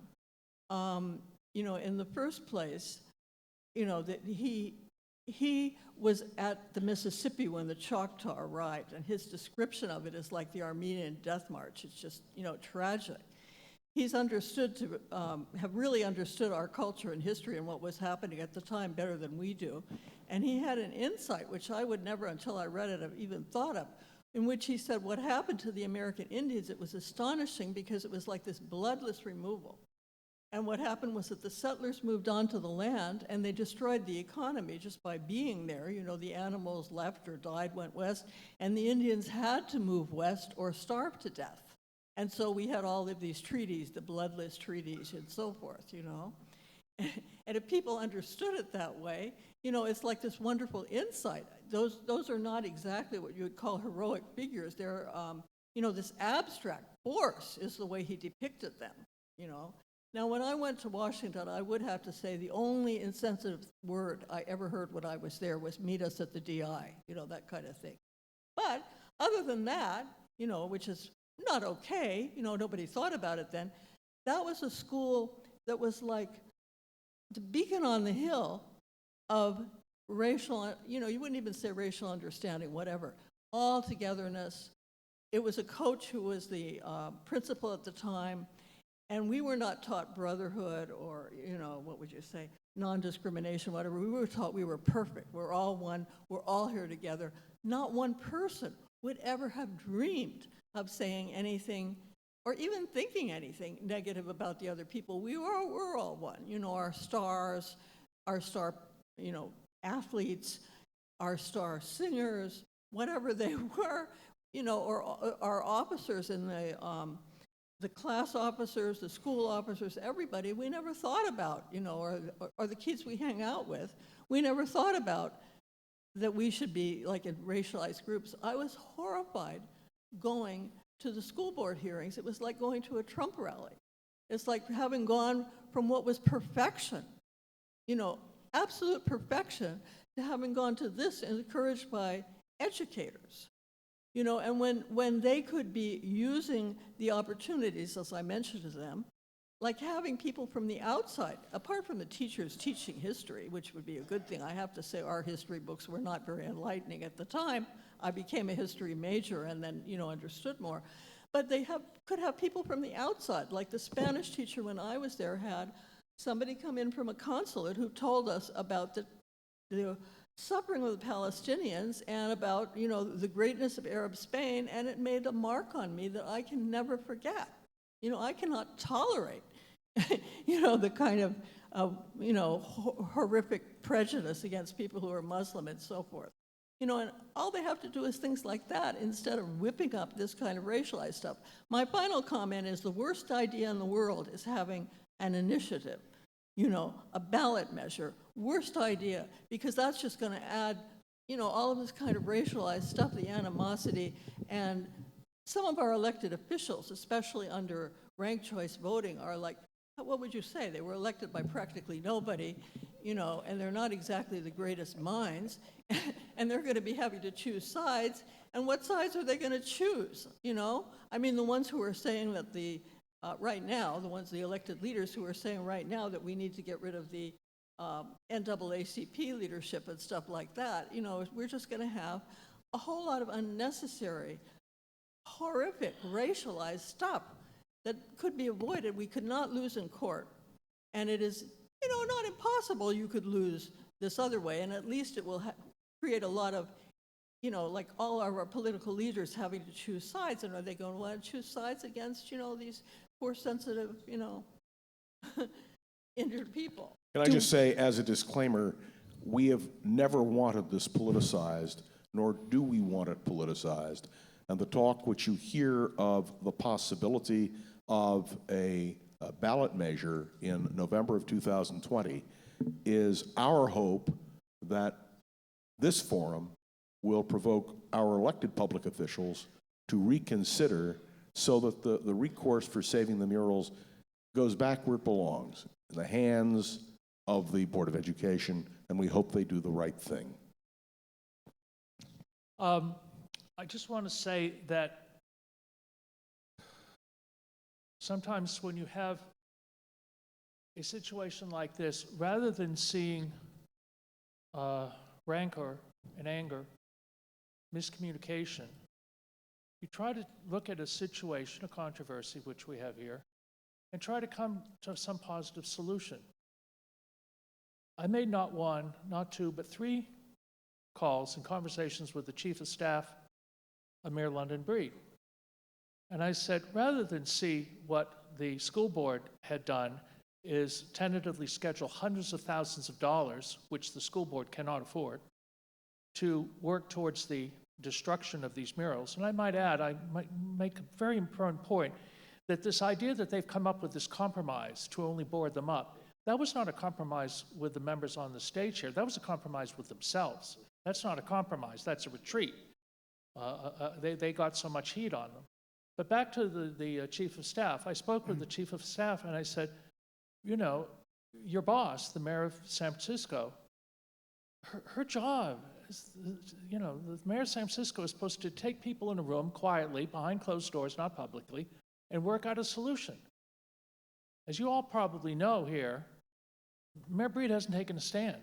She's under her desk on this, which is not a sign of leadership. And my point that I made to the Chief of Staff in those conversations, I said, rather than spend hundreds of thousands of dollars trying to destroy these murals, why can't we together, especially even with our organization, try to raise some money for a permanent endowment which would use the proceeds, the interest from that endowment, to sponsor, let's say, Historical Awareness Week once a year, where you could bring in speakers, films, and really deal with this sense of history, this sense of controversy, this sense of discussion, which these students desperately need. These students, with all due respect, There's so much that they don't know. And what is it? It's a high school. That's where education is supposed to be taught. And instead of spending hundreds of thousands of dollars to try to destroy these things, put some money aside, work together, put the money aside, and have it be a permanent endowment to use it as a proactive thing, and have this controversy not end up in rancor, but end up in something positive. And of course, I never heard back from the mayor's office, never heard back. Sir. Yeah, very quick question, and I'll just set it up by saying that I didn't want anyone to get the impression from a previous question that the local Native American leadership wasn't actively involved in the issue, because from my personal involvement, the current poet laureate of San Francisco, a Native American woman who's been very active on local issues, including issues of public art, has been very supportive of the efforts of this group and these speakers. And I know that she's of a mind to continue to assist.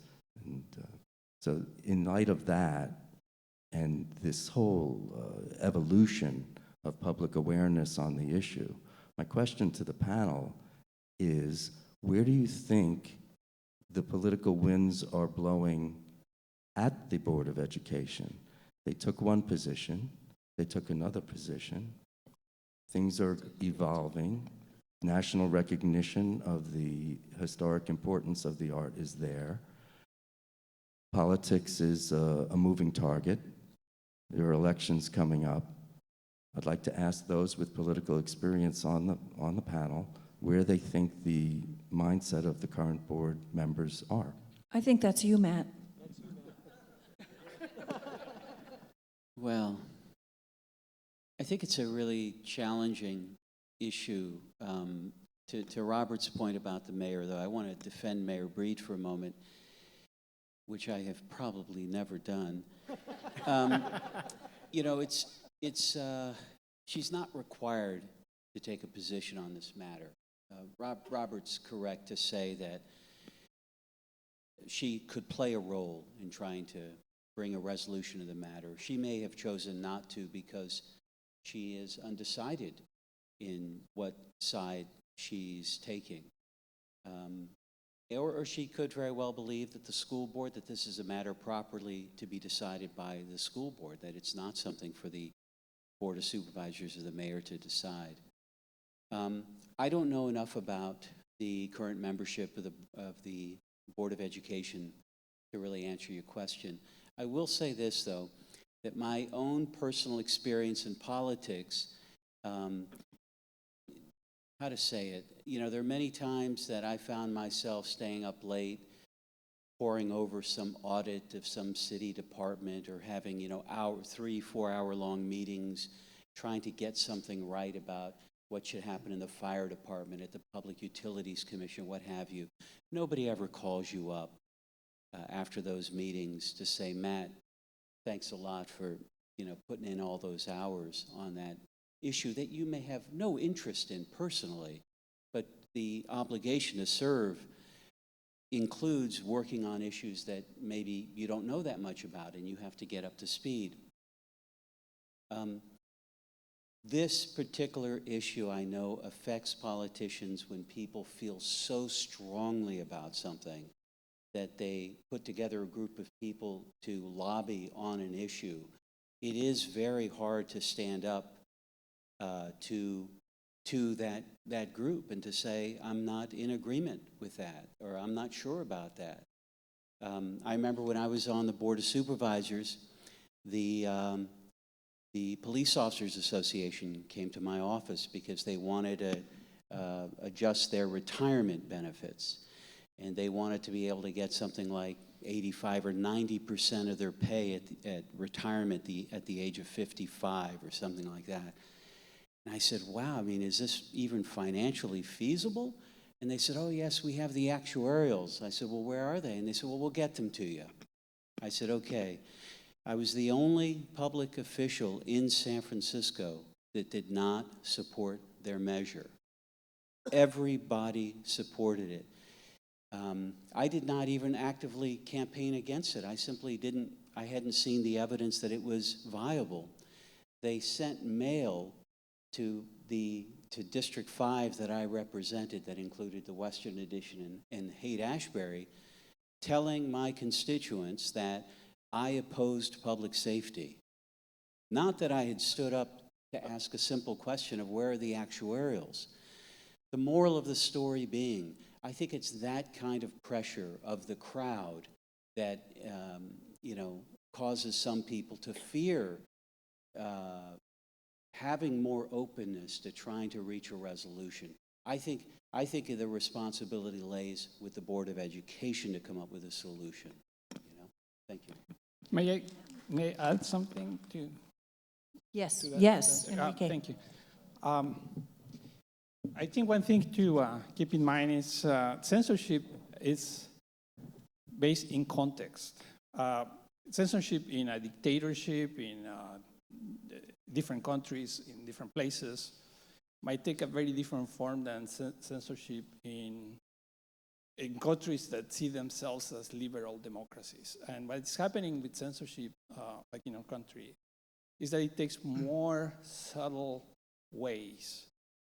In other places, they go straight for a straightforward ban on ideas. Either when you have a theocracy somewhere, or one political system, dictatorship somewhere else, that's what happens. Here, banning something is not possible. So what do people do for censorship? Many things. And the problem is that many people who practice censorship, they don't see themselves as censors. And even ourselves, sometimes you might question ourselves when we don't agree with some ideas, how much we are not seeing ourselves as censors as well.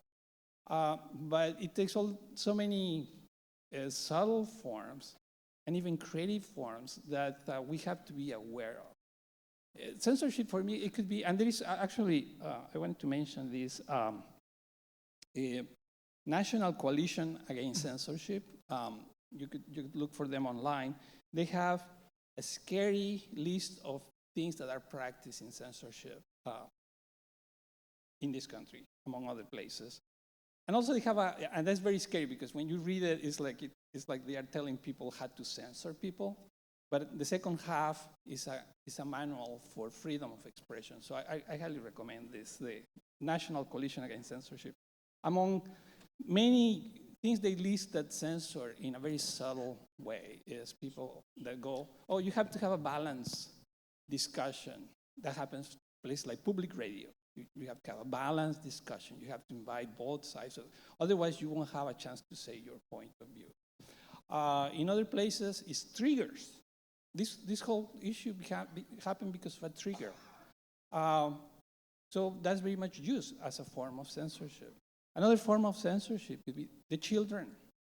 Think about the children, what the children are going to say. And a lot of censors hold or hide behind the children. I wonder how many people actually base anything that they say based on what the students at the Washington High School actually think about.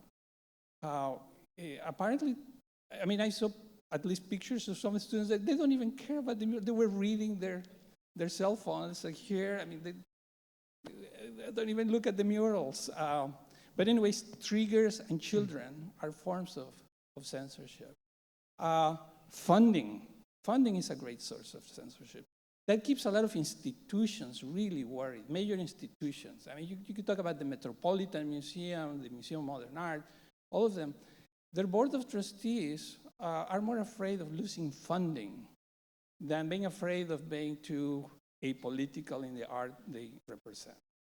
But in any case, all of these forms of censorship come from everywhere, from the ultra-right all the way from Hitler burning books, or even from the conquest with the destruction of Native American books and art and languages, and culturicide that happened for Native American cultures all across the continent, all the way to the ultra-left, like Stalin and communist parties that create situations like the Cultural Revolution in China. I compare the actions of the San Francisco Board of Education as some kind of mini cultural revolution. And somebody said, well, that happens when a government is censoring the people. So what is the San Francisco Board of Education? That's the government, and it's censoring the people. So it's a cultural revolution light, maybe, but still censorship. So anyway, so I just wanted to say there is a lot of very subtle ways in which we are censored. And I think maybe we should question ourselves, what will be the limits of freedom of expression, if anything? Perhaps violence, or inviting to violence might be something not accepted. Harassment, like verbal harassment, verbal abuse, perhaps. I mean, things like that, that might not be considered freedom of expression. But art, a mural, a book, a film, the product of ideas, the freedom for creativity, the freedom for imagination, that's what deserves freedom of expression, no matter the context. Thank you. Thank you. I'd like to just say... I just want to say, you know, those are elected officials. And if there are any of those elected Board of Education officials here in the House today, they should stand up right now. Are there any here? Do we have any? Anyone? So let me just share with you a note that Enrique brought up. One of the first national organizations that came to protest was the National Coalition Against Censorship. It's a 56 organization, founding organizations, including Planned Parenthood, ACLU, all the entertainment and drama guilds, the Directors Guild I'm a member, which I've been a member for over 40 years. They have been proactive. We speak regularly. They're here to support us. They're fearful that if we don't stop this, then what next? What other place that's not appropriate for them? Sir. Hi. My name is Emil de Guzman, and I want to thank the panel for this very important moment, because I think our democracy needs to hear this point of view.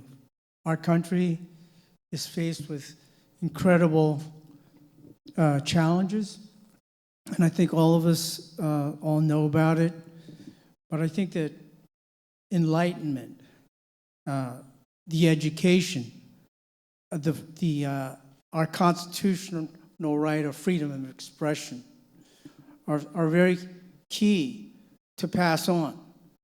Our young people need to understand these things, because I understand them better today than I did when I was a much younger student at George Washington High School years ago.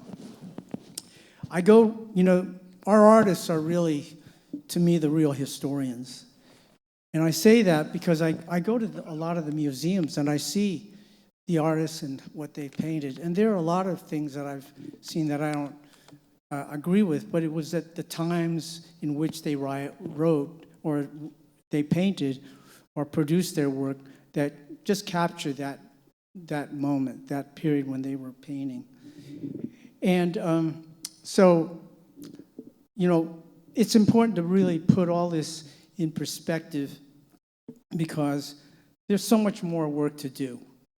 There are a lot of people here, but there have to be more that are going to have to get out there and do more to explain just what these times are, what George Washington High School and the mural really represents. And I really, again, I appreciated everything that I learned in this by all the people who spoke.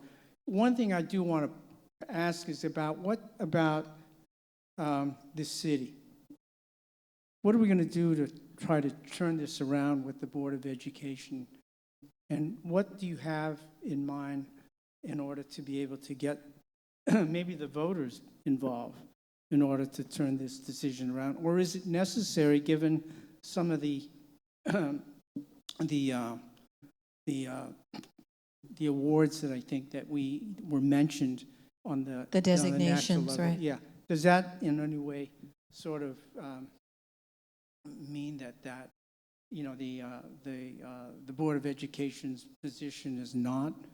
So I push that up. I want to just answer quickly, because many people have comments. We're working on it. We welcome the opportunity to meet with the Board of Education. So far, they have not been interested. A letter was dispatched to the board yesterday outlining a proposal that addresses the very issues that you are suggesting. The Committee for Public Art is part of the movement, which is saying very simply that if there is a need to go to the ballot, we will. And the hope is that there will be a solution which prevents, and I want to be very clear about this, if it goes on the ballot, it's going to cost a lot of money, a lot of time, a lot of effort. We would rather see the time, the effort, and the money used for the very things that have been talked about here, which is educational opportunity, endowments, and so forth at Washington High School. So I want to be crystal clear. We will fight to preserve the murals, but we would rather have a situation where all of us can agree, go to the Board of Education, as we have just done, and you'll be reading about that, with a positive proposal so that we can, in fact, do what was intended. Ma'am. Mishmin Tuhis, Kanrakat Canyon, Coyote Woman, Sayers Roots. I am a Mutsun Ohlone individual. My ancestors have always been from this Bay Area region. However, I am a Southern Ohlone. Right here, right now, we are in Yelamu. The first language of this land is Ramaytush. And this tokenistic behavior of grabbing a... Let me preface this. This space is not safe for myself or other indigenous peoples that happen to have a different perspective than you. This particular conversation is very one-sided. There's an agenda, there is bias, and in a lot of your arguments, there have been dismissals, multiple. That being said, I am a being who is an artist who appreciates keeping art. However, as an indigenous woman raised in the Bay Area that believes we're all extinct, I have to spend my entire life, if I am going to be adamant and passionate about truth and history, where I don't get paid. I don't get any of this. However, I'm able to impact the community on an ongoing basis. And you're saying it's been 50 years since this art piece has been created, yet no one has created said opportunity of educating the public. Why? Because they're not getting paid in this capitalistic system? And indigenous peoples are not a monolithic culture. There are over 500, almost 600 nations that are federally recognized. That being said, Turtle Island is not my belief. So inclusion of a monolithic pan-Indian approach is still exclusionary. This space is not safe, so I'm glad relatives did not stand up. However, how many of you recognize the word BIPOC? Black, Indigenous, person of color. How many, anyone who identifies as a person of color, can you please stand in this audience, please? Do you identify as a person of color? All right, and I'm sorry, relatives. Please sit down. Continue standing if you identify as an indigenous person. Sorry, relatives. I want to know how many indigenous people are here in this room. Yeah, thank you. So, one, there are indigenous leaders here in the Bay Area that are very active and proactive in honoring truth and history. I am one of them, of many. I am not dismissing the voices that are shared here today. However, this title of this event was very misleading. I thought I was coming to a discussion. This is one-sided, and it's very aggressive in using civility politics to silence voices. It is not a safe space here. I am emboldened with passion because I have been hurt by repetitious acts of cultural genocide, and it continues. Where are the indigenous voices prioritized in honoring truth and history? This Western settler colonial agenda that, yeah, letters were made and people did or didn't dismiss it. Your event was barely promoted in many circles, like, oh, well, if people show up, they might show up.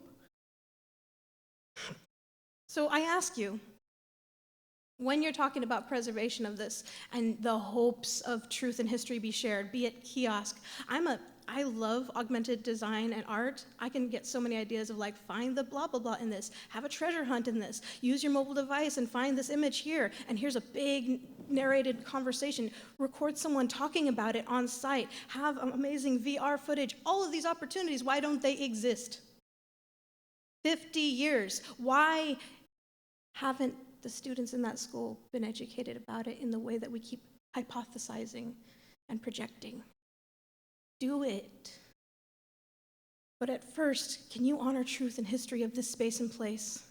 Indigenous protocol has always taught myself and my Indigenous community members that you should always recognize the land that you are on and recognize that there is a history, a long-held history of Indigenous peoples who are stewards of these lands since time immemorial, whose voices and perspectives deserve an opportunity to be presented. Thank you.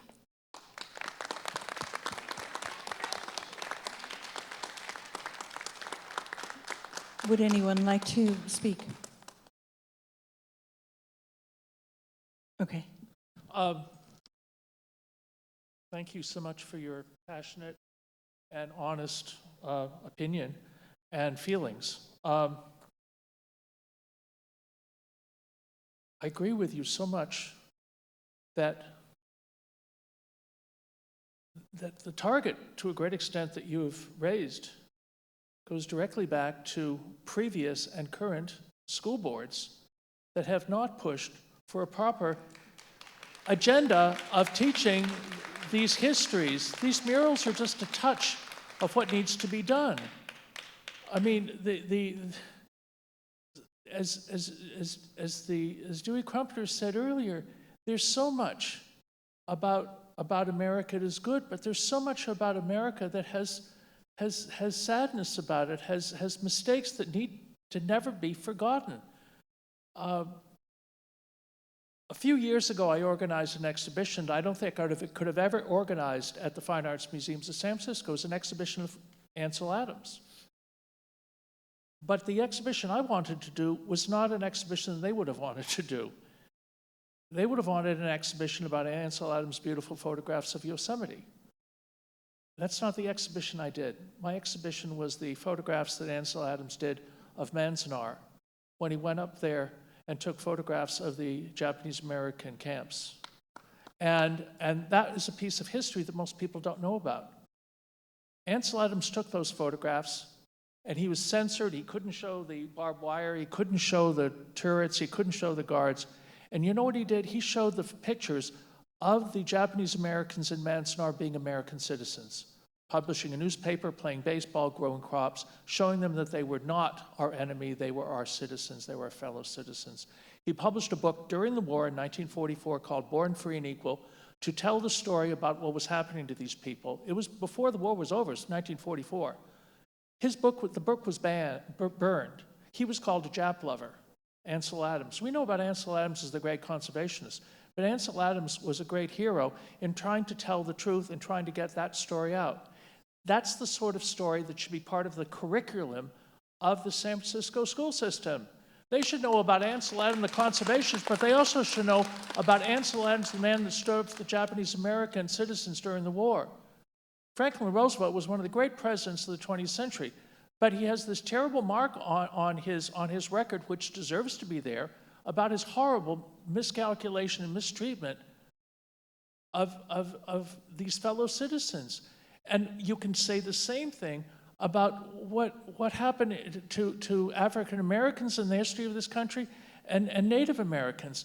This is the responsibility of the school board to put this part of history on the pages. We're lucky we're in San Francisco because we're in Texas. They are doing just, they put the history of the United States in the wood chipper down there in terms of they want their books specifically censored in the state of Texas to conform to their very, very, very narrow and conservative views. Thank God we're in San Francisco, but let's put the ball right back in the court of the school board. The school board, I believe, as Bill Belichick said about his team, do your job. Well, Robert, I think that goes to the heart. The school board isn't doing their job. I think that goes to the heart of what our speaker was talking about, And that is all these decades later, and they still haven't, even though they agreed to, and now we want to put pressure on them because the threat is being made to, it's an existential threat to the murals. What are you going to do to ensure that this time their obligation doesn't get swept under the rug? All these great ideas about providing that education, doing what Dewey was talking about and what she, an artist, is talking about, involving people in this. What are you going to do to make sure that they actually do what they said they were going to do before and then never did? It's been, what, 50 years, you said? You know, I went to one of the hearings, I'm sorry to say, because of what went on there, but I believe I heard that the textbooks at George Washington High School have not been changed since 1996. A lot of sludge has passed under the bridge since then. Is that true, Lope? That's correct.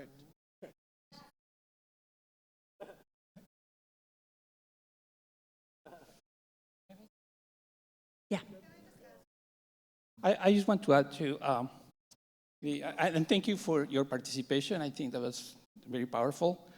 But I think, as I was saying, unfortunately, history has been told by those who win wars, and it takes a long time to change the one-sidedness of history in education, in politics, in the culture at large.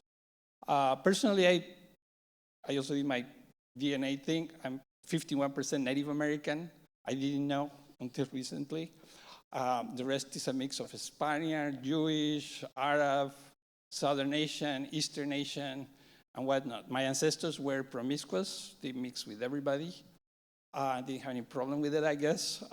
But the early ancestor I have is 250,000 years ago in the middle of Africa. In any case, the history of humanity is the history of cultures commingling with each other, interacting with each other. And it has been a tragic history of the Americas, first with the horrible Holocaust with Native Americans. According to the United Nations, 90% of Native Americans across the continent, all the way from Alaska to Tierra del Fuego, 90% of them were extincted within the first 100 years after Columbus' arrival to the Americas. And that includes all of us who have Native American blood. Whether or not we are culturally in tune or speaking our Native American languages, unfortunately, I lost the Nahua that I wish I will speak today. But it's part of our history. And the problem is that history hasn't been changed. I'm shocked to hear that the books in the Washington High School regarding history haven't been updated for decades. That's a major flaw of the education system. But I think the only way we're going to move ahead with this one-sided history and the way this country has not dealt with its own Holocaust, let alone use the destruction of Native American cultures, but the history of slavery and the history of discrimination with so many communities, Japanese Americans, Mexican Americans, and so on, is not going to change unless we find alliances with our friends. We have to distinguish who is the enemy and who is not the enemy. Victor Arnautoff was not the enemy. He was criticizing the oppressors. He was criticizing the ones who are telling history in a one-sided way. He was not the enemy. Dewey Crumpler complemented that message with a message of hope, with a message of togetherness. So that's the part that we should accept. And it's not that reality is black or white, that is everything right or everything is wrong. No, reality is more complex. So as one writer said, I'm sorry to say, it was a European writer, German, Goethe in Faust say, the tree of theory is gray, while the tree of life is green. So the way to change things that are affecting us is a beautiful tree that has many branches, and many alliances that we all belong to. And we should just really join efforts. And I will invite everybody who feels excluded from this participation to participate here. I think it would be great if any of your complaints could be translated into action together with all of us. Because we're not the enemy. We're not the enemy. We are part of the victims, as many other cultural communities. Some of them survive given the context, but we are not black or white. We are not friends or enemies. It's maybe more complex than that. My point is, let's join in the same struggle. Thank you. We have a time limit here at the Palace because we're supposed to leave at 4, but we have 2 more speakers who want to make comments, and let's do that, and then we'll ask Lope to wind things up. All right, ma'am. Thank you. My name is Kate Littleboy, and I want to thank the panel. It's a great brain trust of people here. So the conversation has kind of moved towards what my question is, which is sort of a process question, is in terms of changing the curriculum in either citywide or for this particular school, does anyone know how that works politically or otherwise? And I might be premature in even asking that question, but what does it take to change the curriculum in May San I answer Francisco? quickly and tell you that thanks to David Wyman, who is here, who has put together a marvelous analysis, we have proposed to the Board of Education a series of 6 steps for educational program. And we just released it to the press. And I would invite you, David, you're there, I know. Spend a minute with David, but it's a good question. Can they adopt it themselves, John, or does it have to get approval from the state? How does it work? No, the school board has the ability when it comes to the murals and the curriculum surrounding the murals to offer definition.